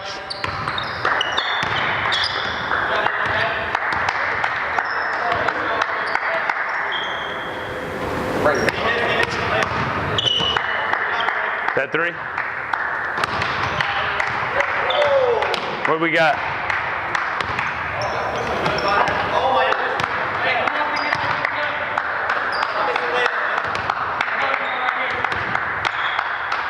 That's 3? All right. And then last one. So you've swum base, you've drove, you've caught, you've catch and lifted, you've gone middle, you've gone base. The other thing we want to do is now after we go middle, we want to drive back middle so he cuts me off, and then I want to spin back base. Okay, spin back base, and we'll go there, and that'll be the last one. And we don't need to go to 3. We'll just demonstrate it. Anybody wants to do it. So catch. We still want to catch. So the reason why I want us to catch here is this is not my banging 5-man. This is my skilled 4-man who's not very powerful down there. And a lot of people get upset because your 4 and 5-man, maybe they're not as strong in there, but if they're skilled, then let's play to their strength. Let's not try to make them something they're not. So if I got a skilled 4 and 5-man who has some guard skills, heck, Durant gives you 30, 35 a night, and he makes 2 or 3 threes. So if I can catch here, and I want to jab base, go here, and then come quick man back baseline, finish with your right hand. Okay? You're jab going middle.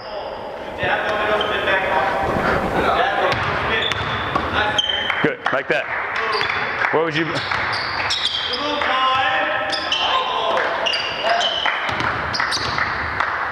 Oh, can you fade? Yeah, sure. Don't travel. We can go. We can. Yeah.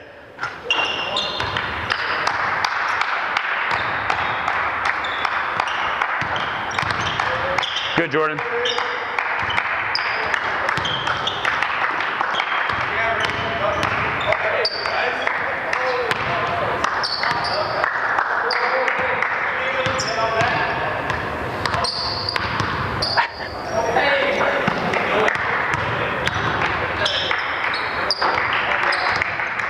Pick and pop. We did trail throw down. Pick and pop. All right, that's good. Last one, or not last one, but another thing that we'll work on. So if I got, let's get in like a horn set. What do you guys call it? Cerritos. So we'll get in a Cerrito set. So I was actually, and we won't go corners. We can just do these 3 spots. So this is a common set in basketball, right? You got a point guard and you got your 4 and 5 up here setting the ball screen. Most of the time, what's happening? Your bigger 5-man, wherever he's rolling, and your 4-man's doing what? Popping, right? So even if Baylon goes off Alex, he's probably still rolling because he wants to get a steal, and we want to throw it in here if we can, and then he wants to pick and pop. So since we're focusing on the versatile 4-man, we'll do this. So what we're going to do is the same moves that we do from the short corner, we want to be able to do from the top of the key. So you go ahead and go off Alex, you roll Jordan, and then throw back to Alex. Freeze it. What's the first thing Alex should do? Eyes to the rim, right? Eyes to the rim. So and then after that, we want to catch and we want to go base. I mean, you want to catch and sweep through and go score. So what we would be teaching our 5-man, what we would be teaching him is get dunker. So he would get dunker. So he would get underneath that. If the help man help, we throw it to the rim, you go finish. Okay? Yeah, but he can keep it high and score. So let's just go. Everybody go through once. Just catch, rip through. Don't travel. Good. Next group go. Next group go. Next group go.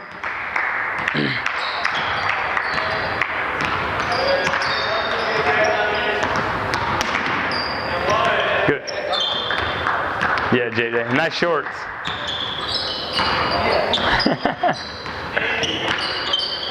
Good.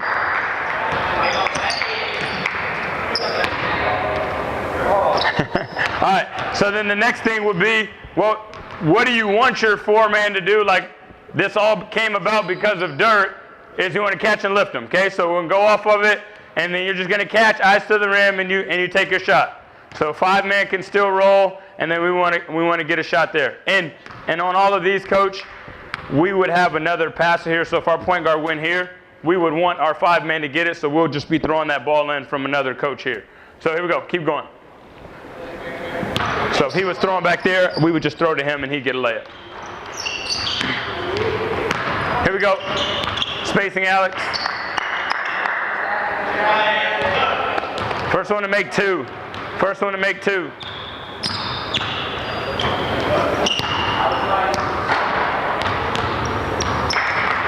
Yeah, first one to make 2.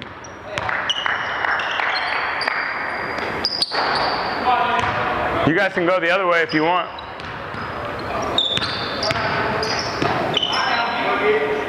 Stroke is so nice.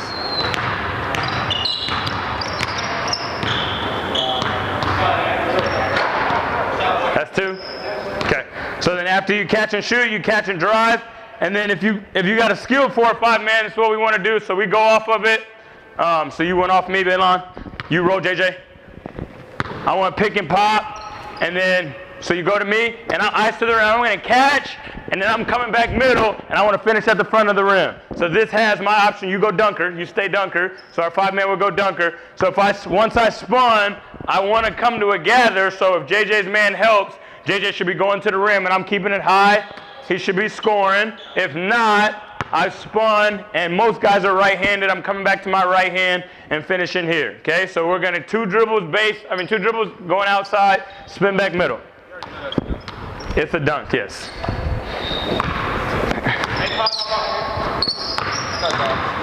Good, good. On the spin. Good. Go off 2 feet, and we teach going off 2 feet just so you're not running anybody over, you're not getting charges. If you go off 1 foot, guys are there ready to take a charge.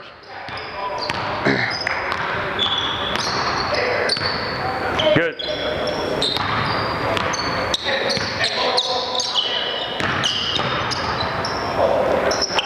Good.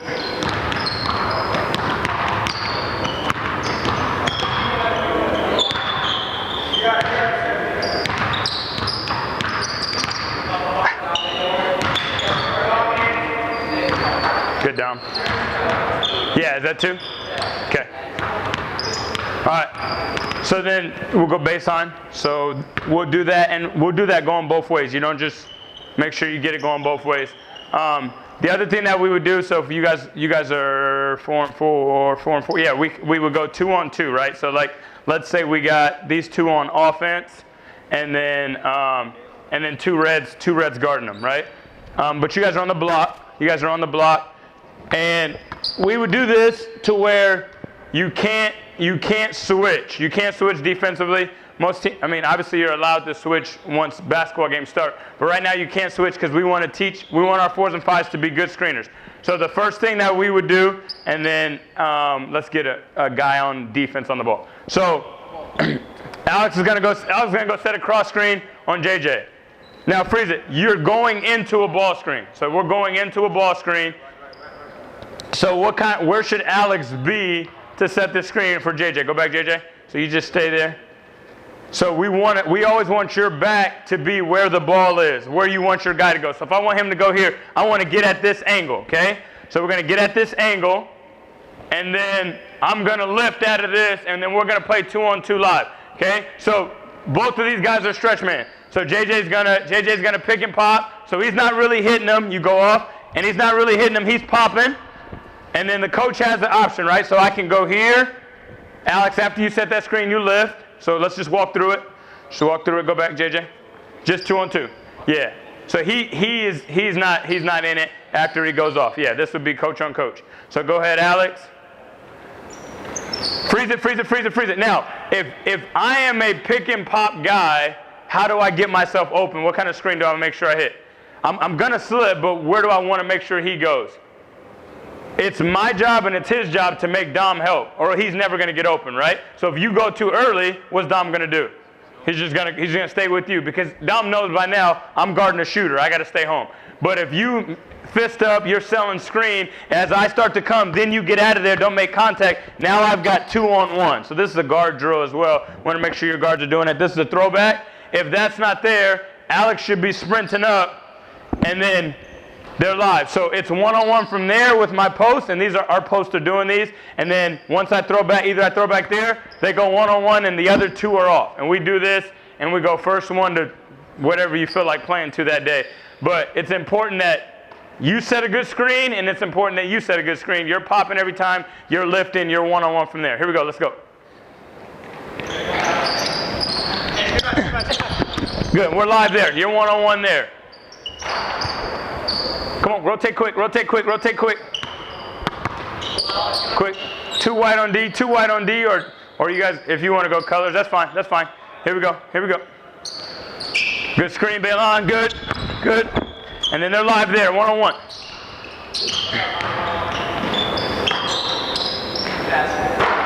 Good, we'll go a couple more, couple more, couple more, couple more. Yeah, good.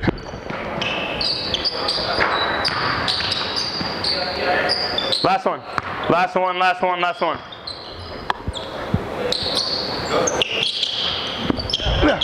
Good, 1-on-1.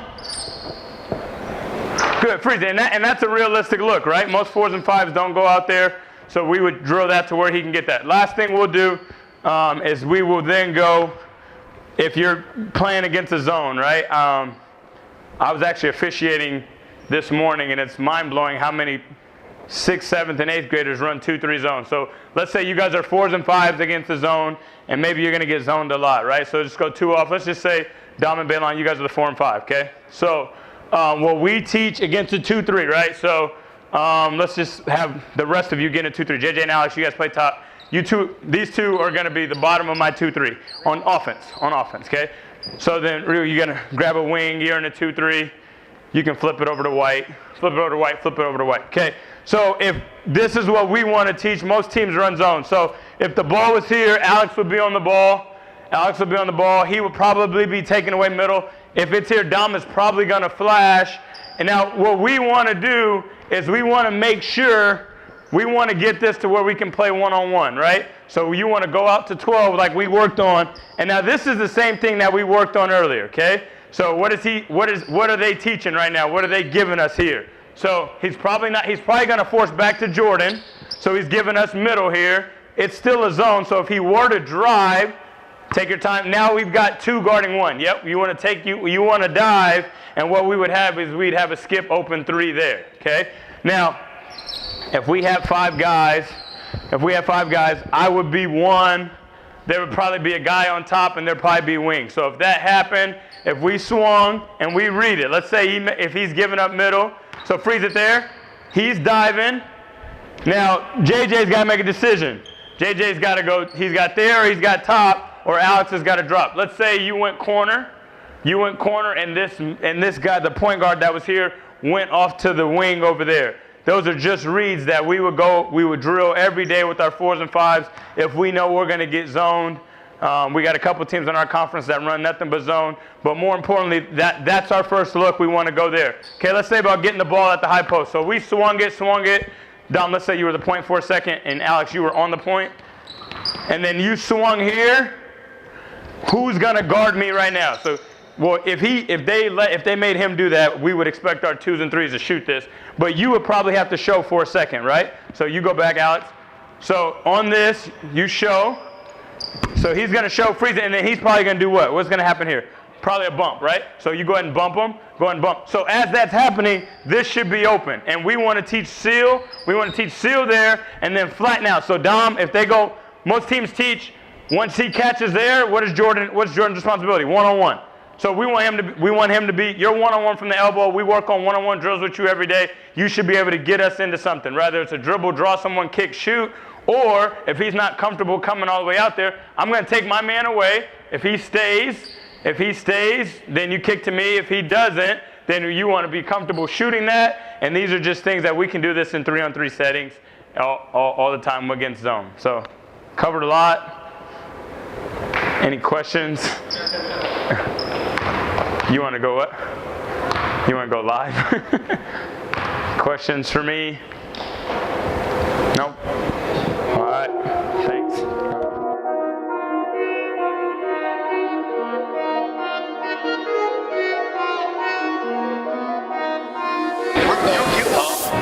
Hey guys, can I get all the coaches right here in the front row? So Ant, yeah, you're good. I'm gonna get one. Okay. All right, guys. Let me get that baseline. Yeah.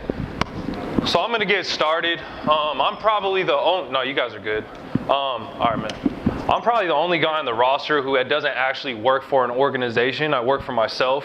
I started my own private training company, so I've actually trained and coached at just about every single level you could think of. So I train overseas guys. I've had NBA guys in the gym, Division II, Division III, Division I, NAIA, JUCO, high school guys. I've worked with some of the best high school programs in the state, helped out some of the Sunny Slope guys. I'm helping out with Ironwood now. Deer Valley guys. I do a lot. I bounce around a lot. So I'm gonna do mine a little bit differently, right? I want to bring you guys as much value as possible, the few guys that actually stay, and I'm gonna go right into Q&A. So any questions you guys might have about player development, maybe drills that you want to do for youth guys, anything along those lines, guys, that I could possibly help with, I really want to give that back to you guys for coming out. So we'll go ahead. You guys got any questions? Anything at all? Nothing. Moving without the ball. So that's a huge thing. Anytime I'm teaching guys to move without the ball, let me start with this. Let me go ahead and backtrack. So any skill that I tend to build, I like to develop a system, right? Almost like a checkpoint system. So something like moving without the ball, something I'll teach my guys is how long do you not have the ball. So right, I pass the ball, so maybe we're in a 5-out set, a guy passes the ball, I like to give them 1/1000. All right, if you don't get the ball back, I want you to go screen away or go do something active. That's one of the things I teach them. And then also moving without the ball is filling open spots, right? So if I pass the ball here and it looks a little bit crowded, maybe I go set a screen away from the ball, right? And I try to fill certain spots in my offense. That's a really hard question to answer definitively, just because people have different offenses. You're going to be looking for, there's nuances of basketball. So it's really just going to be dependent on your offense, right, and your personnel too, and what you want them doing. That's really as in-depth answer as I can give you. Anything else, guys? No questions? Yeah. Just the way the game is today, with all the dribbling, it's just it seems like that's taken over. Yeah, definitely. There's so much of this today, and nobody talked about dribbling. Yeah. The first guy did a little bit, the dribble penetration, but it wasn't much. I guess I'm just trying to figure out a way to get kids to start thinking more that way. Okay, yeah, so with the way basketball has evolved, right, it's definitely a lot more dribble dribble orientated. Something huge that I like to do with my guys as far as teaching dribbling is maximizing footwork out of dribbles, right? Because at the end of the day, coaches still don't like players to over dribble the ball, and that's for a very good reason. So something huge when implementing and teaching players how to dribble is I like to teach footwork efficiency, right, and getting the most out of your dribbles, right? So pocketing the ball is huge for me. Anytime I do stationary, right, maybe I'll skip over it a couple times over the course of a summer, but every single drill that I do, I teach players to pocket the ball, and I teach ball and foot rhythm, right? So essentially what I'm trying to do is I'm trying to get them to pocket the ball, and while the ball is essentially floating in their hand, I like to have their feet move, right? That way we're not dribbling and having to step every single time, right? Especially with the new rules in the NBA, college is gonna follow, high school is gonna follow, right? It trickles down from the top. They're talking about adding that 0 step and doing things of that nature. So I think hanging the ball and pocketing the ball is a huge thing for youth players moving forward, right? So something I like to do out of that, right, is I like to go stationary. I'll go here and I'll just have players focus on like not palming the ball, but letting the ball float in their hand, and right, just really getting that control over the ball. Another thing I like to do is I have a system where I teach different footwork. So I like to call these drops, right? So a drop essentially would be when I float the ball into my pocket, I lift both of my feet, and then I go into the defense in an aggressive manner, right? So that's a drop. Using drops is very effective for players off of the live dribble. I teach it as a live triple threat, right? So if I'm bringing the ball up and I'm in a half court set, right? My point guard has the ball. All right, the ability to be able to pocket the ball and access a drop is huge, right? Because I bring up the ball, right? Maybe we're calling a play and it's on the right side of the floor, and I'm waiting for that play to develop, and it doesn't, which happens all the time in a game, right? I want my players to have the ability to see that read, right? And maybe the dude's overplaying them and trying to force them to drive. The ability to see that, not go through, and then make that read and drop, and then go right into an aggressive manner at the defense is huge for youth players, right? A lot of the coaches touched on, all right, maybe we have an elite guard. Maybe we have this type of player, right? I'm huge on making sure every coach does have an elite guard, right? I don't think having elite guards is just natural talent. I think it's the type of work that they're doing in the gym. So yeah, accessing drops. Another thing I like to teach as far as footwork and pocketing the ball, other than the drop, different type of footwork is an anchor, right? So sometimes we're not always gonna have the ability to lift both of our feet. So sometimes I'll have my players pocket the ball, all right, and keep a foot anchored, and then still have the ability to read and change direction. So as far as implementing that footwork with your dribbling, that's going to be huge for development of players moving forward. Any other questions, guys? Nothing? Anything shooting? Anything, guys. As far as player development goes, I touch on everything. So shooting, footwork, ball handling, defense. So feel free to ask anything you might have. What's up? Oh yes, I'm huge on mental. So yeah, so building confidence is really just showing up every day and repetition. As far as like mental side, I like to teach guys not to go too high or too low, right? Because the guy that goes too high, sometimes he'll go overboard, right? And then that kind of points your team in the wrong direction. And then guys who get too low, they get too hard on themselves, they get frustrated with misses. Anytime something goes bad, you know, they really implode and blow up, or they shut down. I like to teach guys to be even right there in the middle, right? So our confidence is high from the beginning of the game, and we keep that all the way through. I use Damian Lillard, or for some of the older guys, I like to go back to OJ Mayo, right? The guys who hit the game winner in your face, no emotion, right? They keep that same exact level throughout the entire game. Right? That's why I even use Curry, but I use Curry as kind of like an opposite, right? Although he's probably the most skilled player on his team, he's not so much the vocal leader, right? And that's because he gets a little bit too high, or sometimes he can get a little bit too low. So I like to use those NBA guys as kind of an example. But as far as mental, I like to I like to keep guys confident and not too high or not too low. So that's the type of stuff that I teach as far as building mentality in players, is being able to play a steady 40 minutes, right, and not take yourself out of the game. Anything else, guys? I know it's been a long day, so I get it. You got anything, my man? Nothing? Yeah, I know we had a lot of coaches come up here and talk, and they laid a lot of good information on you guys, so I figured I would just go into Q&A and kind of see what things you guys had specifically. Yeah, man, but as far as like player development, it's really hard to give people a definitive answer, especially coaches. You guys have been in the gym. You guys all know that like player development goes on a person-by-person basis, right? Johnny and Timmy could both struggle with footwork, right? But I'm not going to train them the same, right? Because first thing when I look at a player, I like to identify strengths and weaknesses, right? And then right from there, off of strengths and weaknesses, I like to essentially develop a game plan on how we're going to get where they want, right? So when I say Johnny and Timmy, they struggle with the same thing.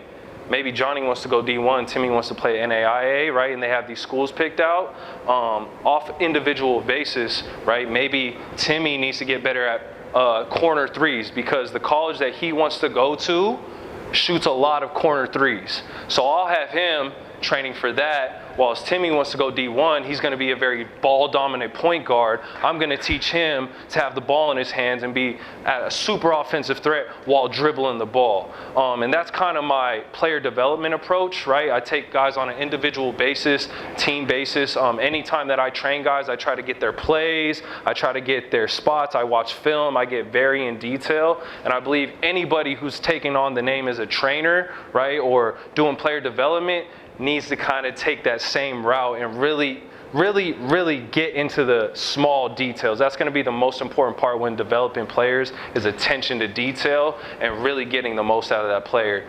Other than that, guys, I'll leave you with this.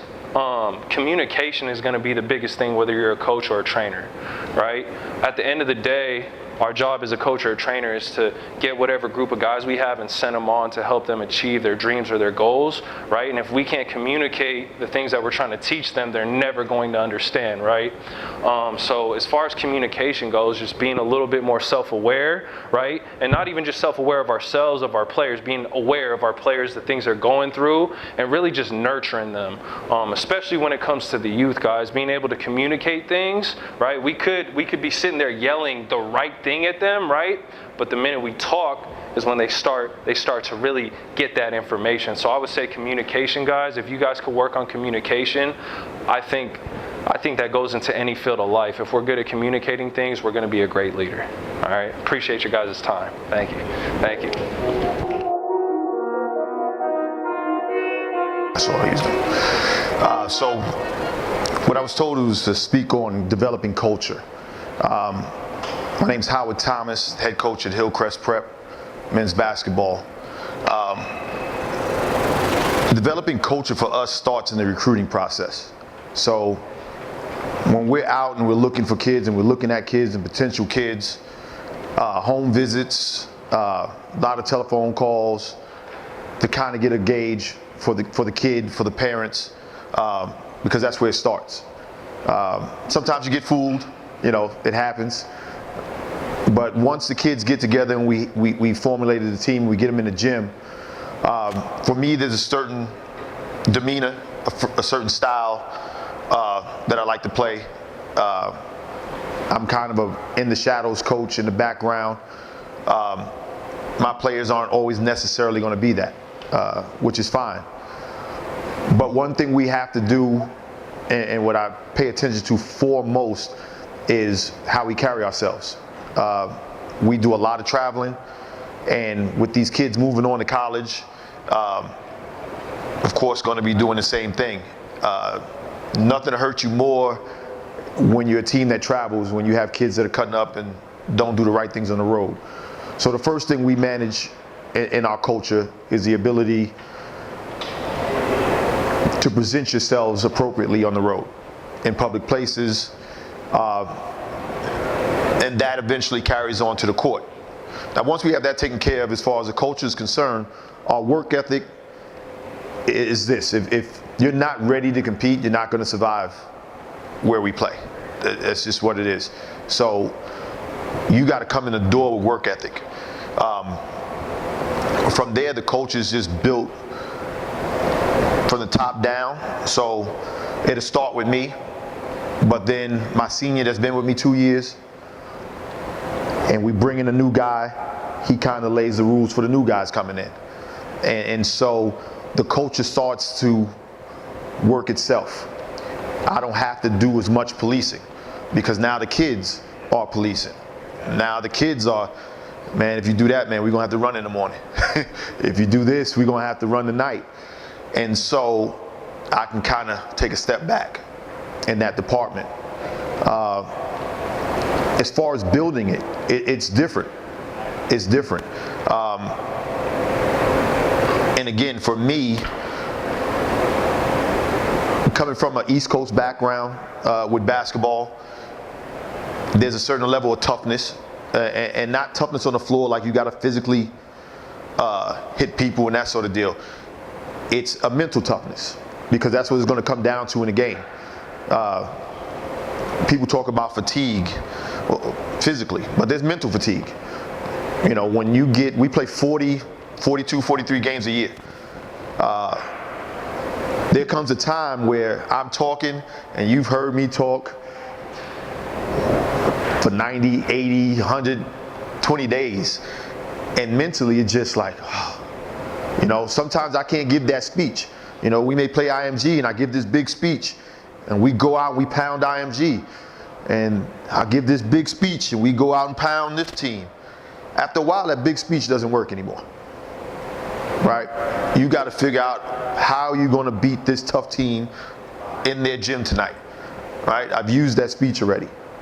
So now it's for them, that's the mental fatigue. Right? How do I pick myself up for this game? Because believe it or not, some kids struggle with that. Some kids struggle with that.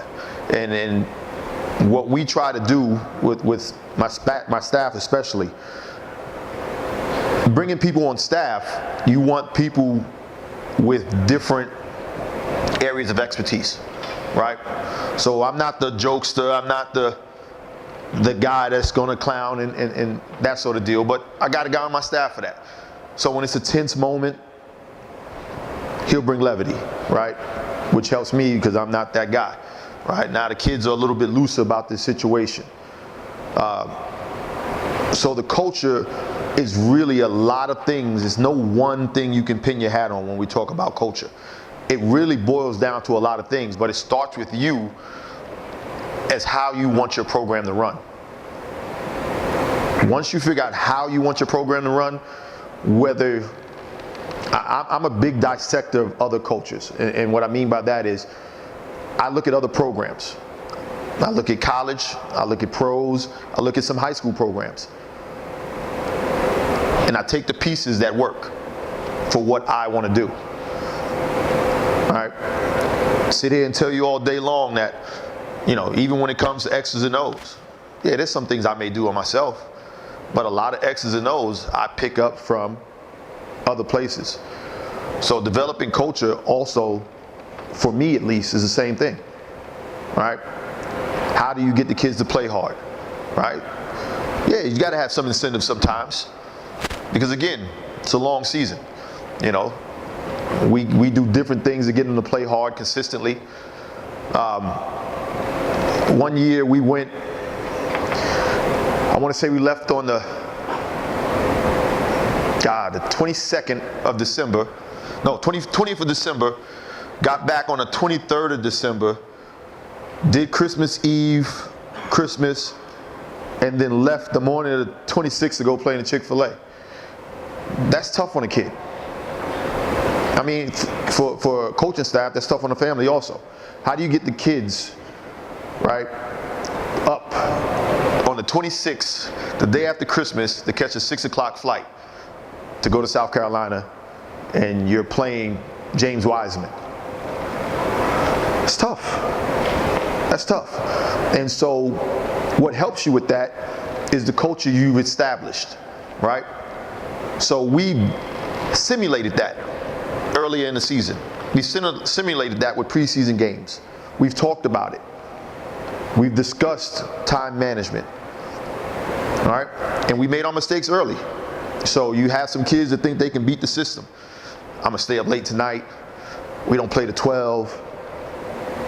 And then when we put it on film and they see them staying up late, even though we won the game, right? We may have had an easier opponent. But what we wasn't worried about was the game, not so much. We simulated what was going to happen when we played tougher opponents in that situation. So those preseason games that kids like to take for granted, this doesn't count. No, they count. If you use them correctly, they count. And so that you can't take for granted is building culture. You know, all of those games that lead up to the big games, all of those practices. You know, I had a kid, parent come to me, was like, hey, why'd you sit my kid? Missed practice. Why do you think I set him? Oh, and it was almost like a shock to the parent. But what it did was now, another kid, parent would call, say, hey, we got to do this today, he's going to miss practice, is that okay? Yeah, that's fine, right? That's another way you develop the culture now. Because I set that one kid, the other kid was like, nah, my mom's gonna call and make sure I don't miss my playing time, right? So there's different ways, depending on the situations you have to deal with as far as culture is concerned. There's different ways to get it done. But I tell you, the best way is for the kids to police themselves. You know, once you get in a situation, like I said earlier, once you get into a situation where you got the older guys telling the younger guys and you discipline everyone the same, as soon as you start favoring this kid, oh, he scores 20 a night for me, so I'm gonna let him slide for showing up late. As soon as you start that, not only do you give that kid a free pass, but you've also lost respect for that kid that showed up late.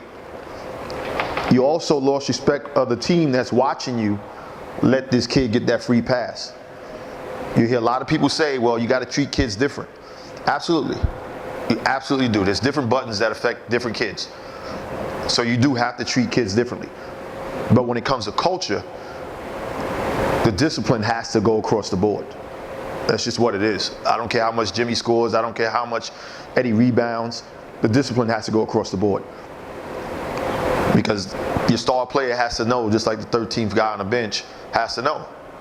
This is what's going to happen no matter who. And at the end of the day, the kids may be upset, but they're going to respect you at the end of the day. And for what we're trying to do at Hillcrest, we're trying to get these kids into college to where they go in and they're not a problem, right? You want to go in and not be a problem because, as you probably all are aware, the transfer portal is crazy. It's up to 800 and something names now. And not all of it is because of that, but I guarantee you some of it is. And so you want to try to get your kids ready early. Like I talk about time management, that's huge in college, huge. So the culture, whatever your culture may be, keep it the same. Every kid, don't defer. Now, if we're talking culture on the basketball floor, how you play, that can change a little bit because you may not be able to do what he does. He may not be able to do what you do. So you get a kid that's like, well, he gets 25 shots. Well, he shoots 50% from the floor. You're shooting 32. Can't give you 25 shots, right? And you wouldn't think you would have to explain that to some kids, but you do. Because some kids think they can come in and it's the same, or you letting him do this, you're not letting me do it. You're holding back my shine, as I was told one time. Well, I think you're doing that, but this is why you can't do this. And so sometimes those tough conversations you got to be willing to have with a kid. You know, and statistically, as we monitor stuff, that conversation is not really tough for you. because you could look statistically and show a kid what's going on. You know, the hype videos and the mixtapes and all of that may show something else to the rest of the world, but we have everything you're doing statistically. So you can't feed into that. This is what you're doing statistically. This is what we got to do. So now when we're in practice, you know how hard you have to work to get there. So your culture on the floor, as far as the kids, yeah, that definitely can change. Definitely. You got to reward kids, right? A lot of times when you look at coaches, they look at like the villain. You know, you're disciplining, you're punishing, you're subbing kids out, pulling them out for mistakes in the game, whatever it may be. But then you got to reward kids on the other side too. You know, whether it's rewarding them with minutes, whether it's starting. There are a lot of different ways to reward kids. So your culture has to include that also. Especially if they're doing the right things off the floor too. Because at the end of the day, we talk student athlete, but a lot of people say student athlete, but they're really just looking at the athlete portion. So if I got a kid comes in on the honor roll, man, okay, so these minutes that are normally may have went to another kid at this particular time in the game, all right, here, come on, man, we're gonna give you these 5 minutes extra, whatever it may be. I'm gonna reward that kid for what he did in the classroom. Because again, once that culture gets out, once that word gets out to the other kids, oh, okay, so let me go and do this makeup work so I can get on this honor roll. Or maybe I can get to this B off of this C. And it kind of feeds in to what the big picture is. So rewarding is just a bigger part of your culture as discipline is. And I think sometimes as coaches we forget that. We get caught up in trying to be perfect and trying to get the kids perfect. We forget to reward them sometimes for some of the things they do off the floor too. But other than that, basically once you develop a system of what you want to do as a coach on the floor, you can build your culture to your system. You know, I've watched teams come in and real loose, energetic before the game, and get killed, get smashed. You know, and I've seen kids come in, teams come in, and you know, strictly business, and they can get smashed.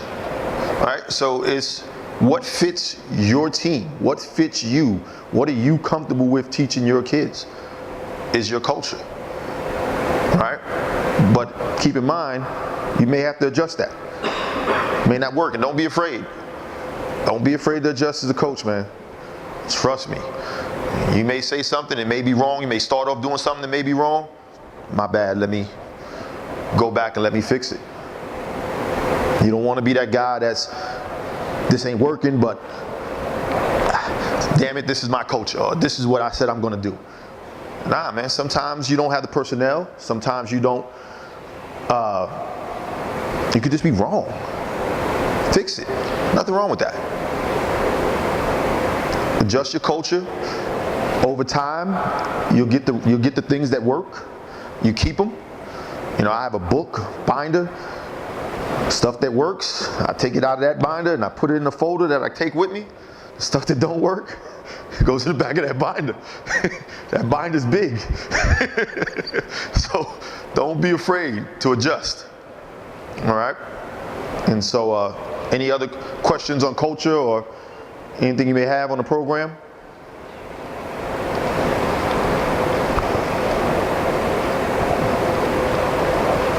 All right.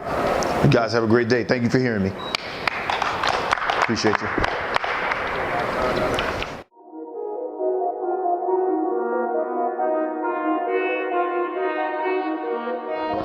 So I promise you I'll be brief. For those of you guys that don't know me, my name is Chris Rizzo. I'm the head football coach here at Ironwood. And what I've been asked to talk to you guys a little bit about today is your multi-sport athletes. The importance of what a multi-sport athlete can do in high school. And the way that I'm going to approach this thing is more about the recruitability of your athlete. A little bit about my past. I'm a former college football player and a former college football coach at a small Division III school called John Carroll University in Cleveland, Ohio. Now, the reason I want to speak on how it helps your athletes in high school to be a multi-sport athlete is going to be pretty much a threefold thing. One, it's going to increase the marketability of your athlete. As a college football coach, every checklist in any college, no matter what it is, as a football coach, and I can't speak for the basketball programs there, but we all have what other sports does this person play? Okay, whether it's basketball, track, volleyball, it doesn't matter. As a college recruiter, it's extremely important for you to understand what other sports your athletes are going to play, who you're bringing onto your campus. So it's going to improve the marketability of your athletes in your program. Some don't have a Division I ceiling, some don't have a Division II ceiling, so it's going to improve those things for you too. It's also important because studies show that students, athletes in high school who specialize, they're more prone to injury in their own sports. It's just a scientific fact in terms that overuse of muscle groups, overuse of joints, overuse of motion, over time is going to lead them to be more prone to injuries later down the road. Multi-sport athletes have an opportunity to develop different muscle groups, strengthen complementary muscle groups, and they do show a pattern of less injuries over time in both sports. Now, I'm not here to say what sports complement one more than another. Here at Ironwood, for example, my starting quarterback just took up volleyball this year. And when he came out to spring practice for the first time, he came up to me and said, "Coach, I'm noticing a little bit more zip on my ball." And it might be because of what he was doing at volleyball. He's an outside hitter, so he spends a lot of time coming down on top of the ball. So he said he noticed a little bit more pop in coming out of his hand. He also noticed he felt his hip flexibility was a little bit better. So any cross training that you can do in high school is something that I'm strongly going to encourage, because that's what all college levels are going to look at. The other thing that's going to be really important is you're going to find out a lot about your student athlete. The one thing that college coaches always say to each other is ABC, always be competing. When a college coach or a college recruiter is going to come look at your player, your staff, your program, they're going to evaluate what level of competitiveness you put into your program and into your student athletes. So, for example, as a Division III college football recruiter, I spend a lot of time watching guys play basketball, watching guys play baseball, because in a Division III setting, you're not pegged into your position, okay? You do a lot to recruit and see what guys can do at other spots, because they might play corner on the field, but they might suit you better in a college setting somewhere else. So you go watch them play basketball, you go watch them play baseball, you go watch them play volleyball to see what other dynamics of their athletic game they have. The other thing is you find out what kind of competitor a kid is. As a football coach, when you're watching somebody be a wide receiver or you're watching somebody be a running back, it's easy to judge their level of competitiveness on the football field. But when they transfer to basketball, for example, do they get a big rebound in a close game, down 5 with 10 seconds left? Do they dive all over the floor for loose balls? Okay, do they step up to the challenge of playing more minutes? Okay, always be competing is going to be a big thing that all these college programs are going to look at, regardless of what your student athlete does. And the third thing is expose your student athletes to different styles of coaching. I think it's extremely important for kids to hear different voices throughout their life. Now, whether or not they play club basketball, they play basketball here, they play football, they have a 7-on-7 coach, doesn't matter. Let your kids get cross-culturally coached. I really think it's a good thing to have different voices in each of these kids' lives. And for them to take different styles of coaching is just good practice for them in general. Some coaching styles are going to be different. Some cultures are going to be different. But to immerse your kids into those different styles are going to make them better long-term athletes, better long-term people, better long-term students. Just being a multi-sport athlete in high school, really, it comes down to how these players view their sport. And from my own personal philosophy, I feel like a player doesn't know how much they love a sport until they have an opportunity to miss it. The 24/7 style that we have, at least here in Arizona, of where football players go straight to 7-on-7s all summer, or basketball players go straight to club, volleyball players go straight to club. The 24/7 culture that we've created in our high school sports doesn't allow students to feel the one thing, and that's, do they miss that sport? How much do they really care about that sport? Do they love that sport? So for example, here I try and tell all my guys to go play something different, go do something different, because the time that they come back into football, right, those beginning years, those beginning seasons, whenever you're transferring from summer, from spring, or you're going from fall into winter, you need to have those guys get away from the sport for a while, because it's not going to hurt them developmentally. It's not going to hurt them developmentally whatsoever, especially if they're playing another competitive varsity sport. But it does a lot for the teenage brain, it does a lot for the teenage psyche, for a kid to lace up the cleats in the fall, and then they haven't played basketball for hopefully 16 weeks if your program's successful. Because by the time there's going to be that conversation in your locker room, man, I can't wait to start lacing up the hoops, right? I can't wait to get back out there, start shooting free throws. I can't wait to get out there and start doing layups. And by the time basketball season runs out, right, maybe they're a volleyball player. Okay, they're tired of coming in here on the daily grind, shooting 100,000 free throws, right, running through line drills, suicides, whatever it might be. And they're a volleyball player, so now they're starting to get used to missing the sports that they play so much. Now that's good for cross-cultural sports, but it's good for your own personal program as well.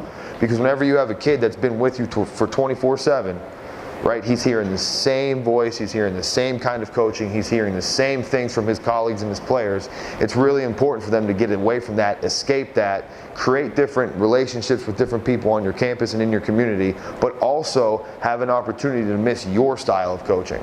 Right? I can't wait to get back to, you know, how accountable coach holds me in this sport. I can't wait to get back to doing this drill whenever I get back to coach. But if they never have an opportunity to miss your program, you might not have a full gauge of how bought in they are to your sport.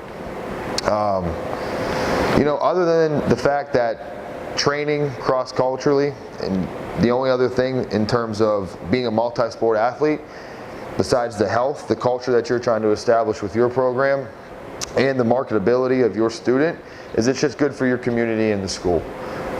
Whenever you have a high-profile athlete that gets an opportunity to be a different player, immerse themselves with different students, right, it definitely brings the morale of your own campus up. You know, again, I don't know what sports, I can't sit here and tell you that there's an exact science between which sports translate into other ones more effectively, but I can tell you that it is going to be something that a lot of players on your roster are going to sometimes fight, but I think it's necessary for us to push them in those other directions. One thing I will leave you with is, do you force the issue on a multi-sport athlete? I don't believe so. I think it's something that's got to be in the kid's heart. But as a freshman and a sophomore, if you're going to play football at Ironwood, you have to try something else here. You know, by the time you become a junior or a senior, you kind of have your path set. You kind of have where your brain is going to take you in terms of college. Okay, if you want to specialize as a junior and a senior, I think that's okay. But with an open enrollment in Arizona, I really think it's important for these kids to be around as many different people as possible and as many different sports cultures as possible, especially in Dominic Gonzalez. Instagram handle is Dominic_Gonzalez_. My name is JJ White. My Instagram is JJ.White9. So, Ringo Wood. My Instagram is Ringo_2S. My name is Alex. My Instagram is AlexElam2324. Connor Olis. Connor_81, 2 R's. Aaron Rice, Rice6055. Jordan Koa, the one and only Jordan. Dayline. ISO.TV. Giovanni, Instagram, Giovanni.Mar.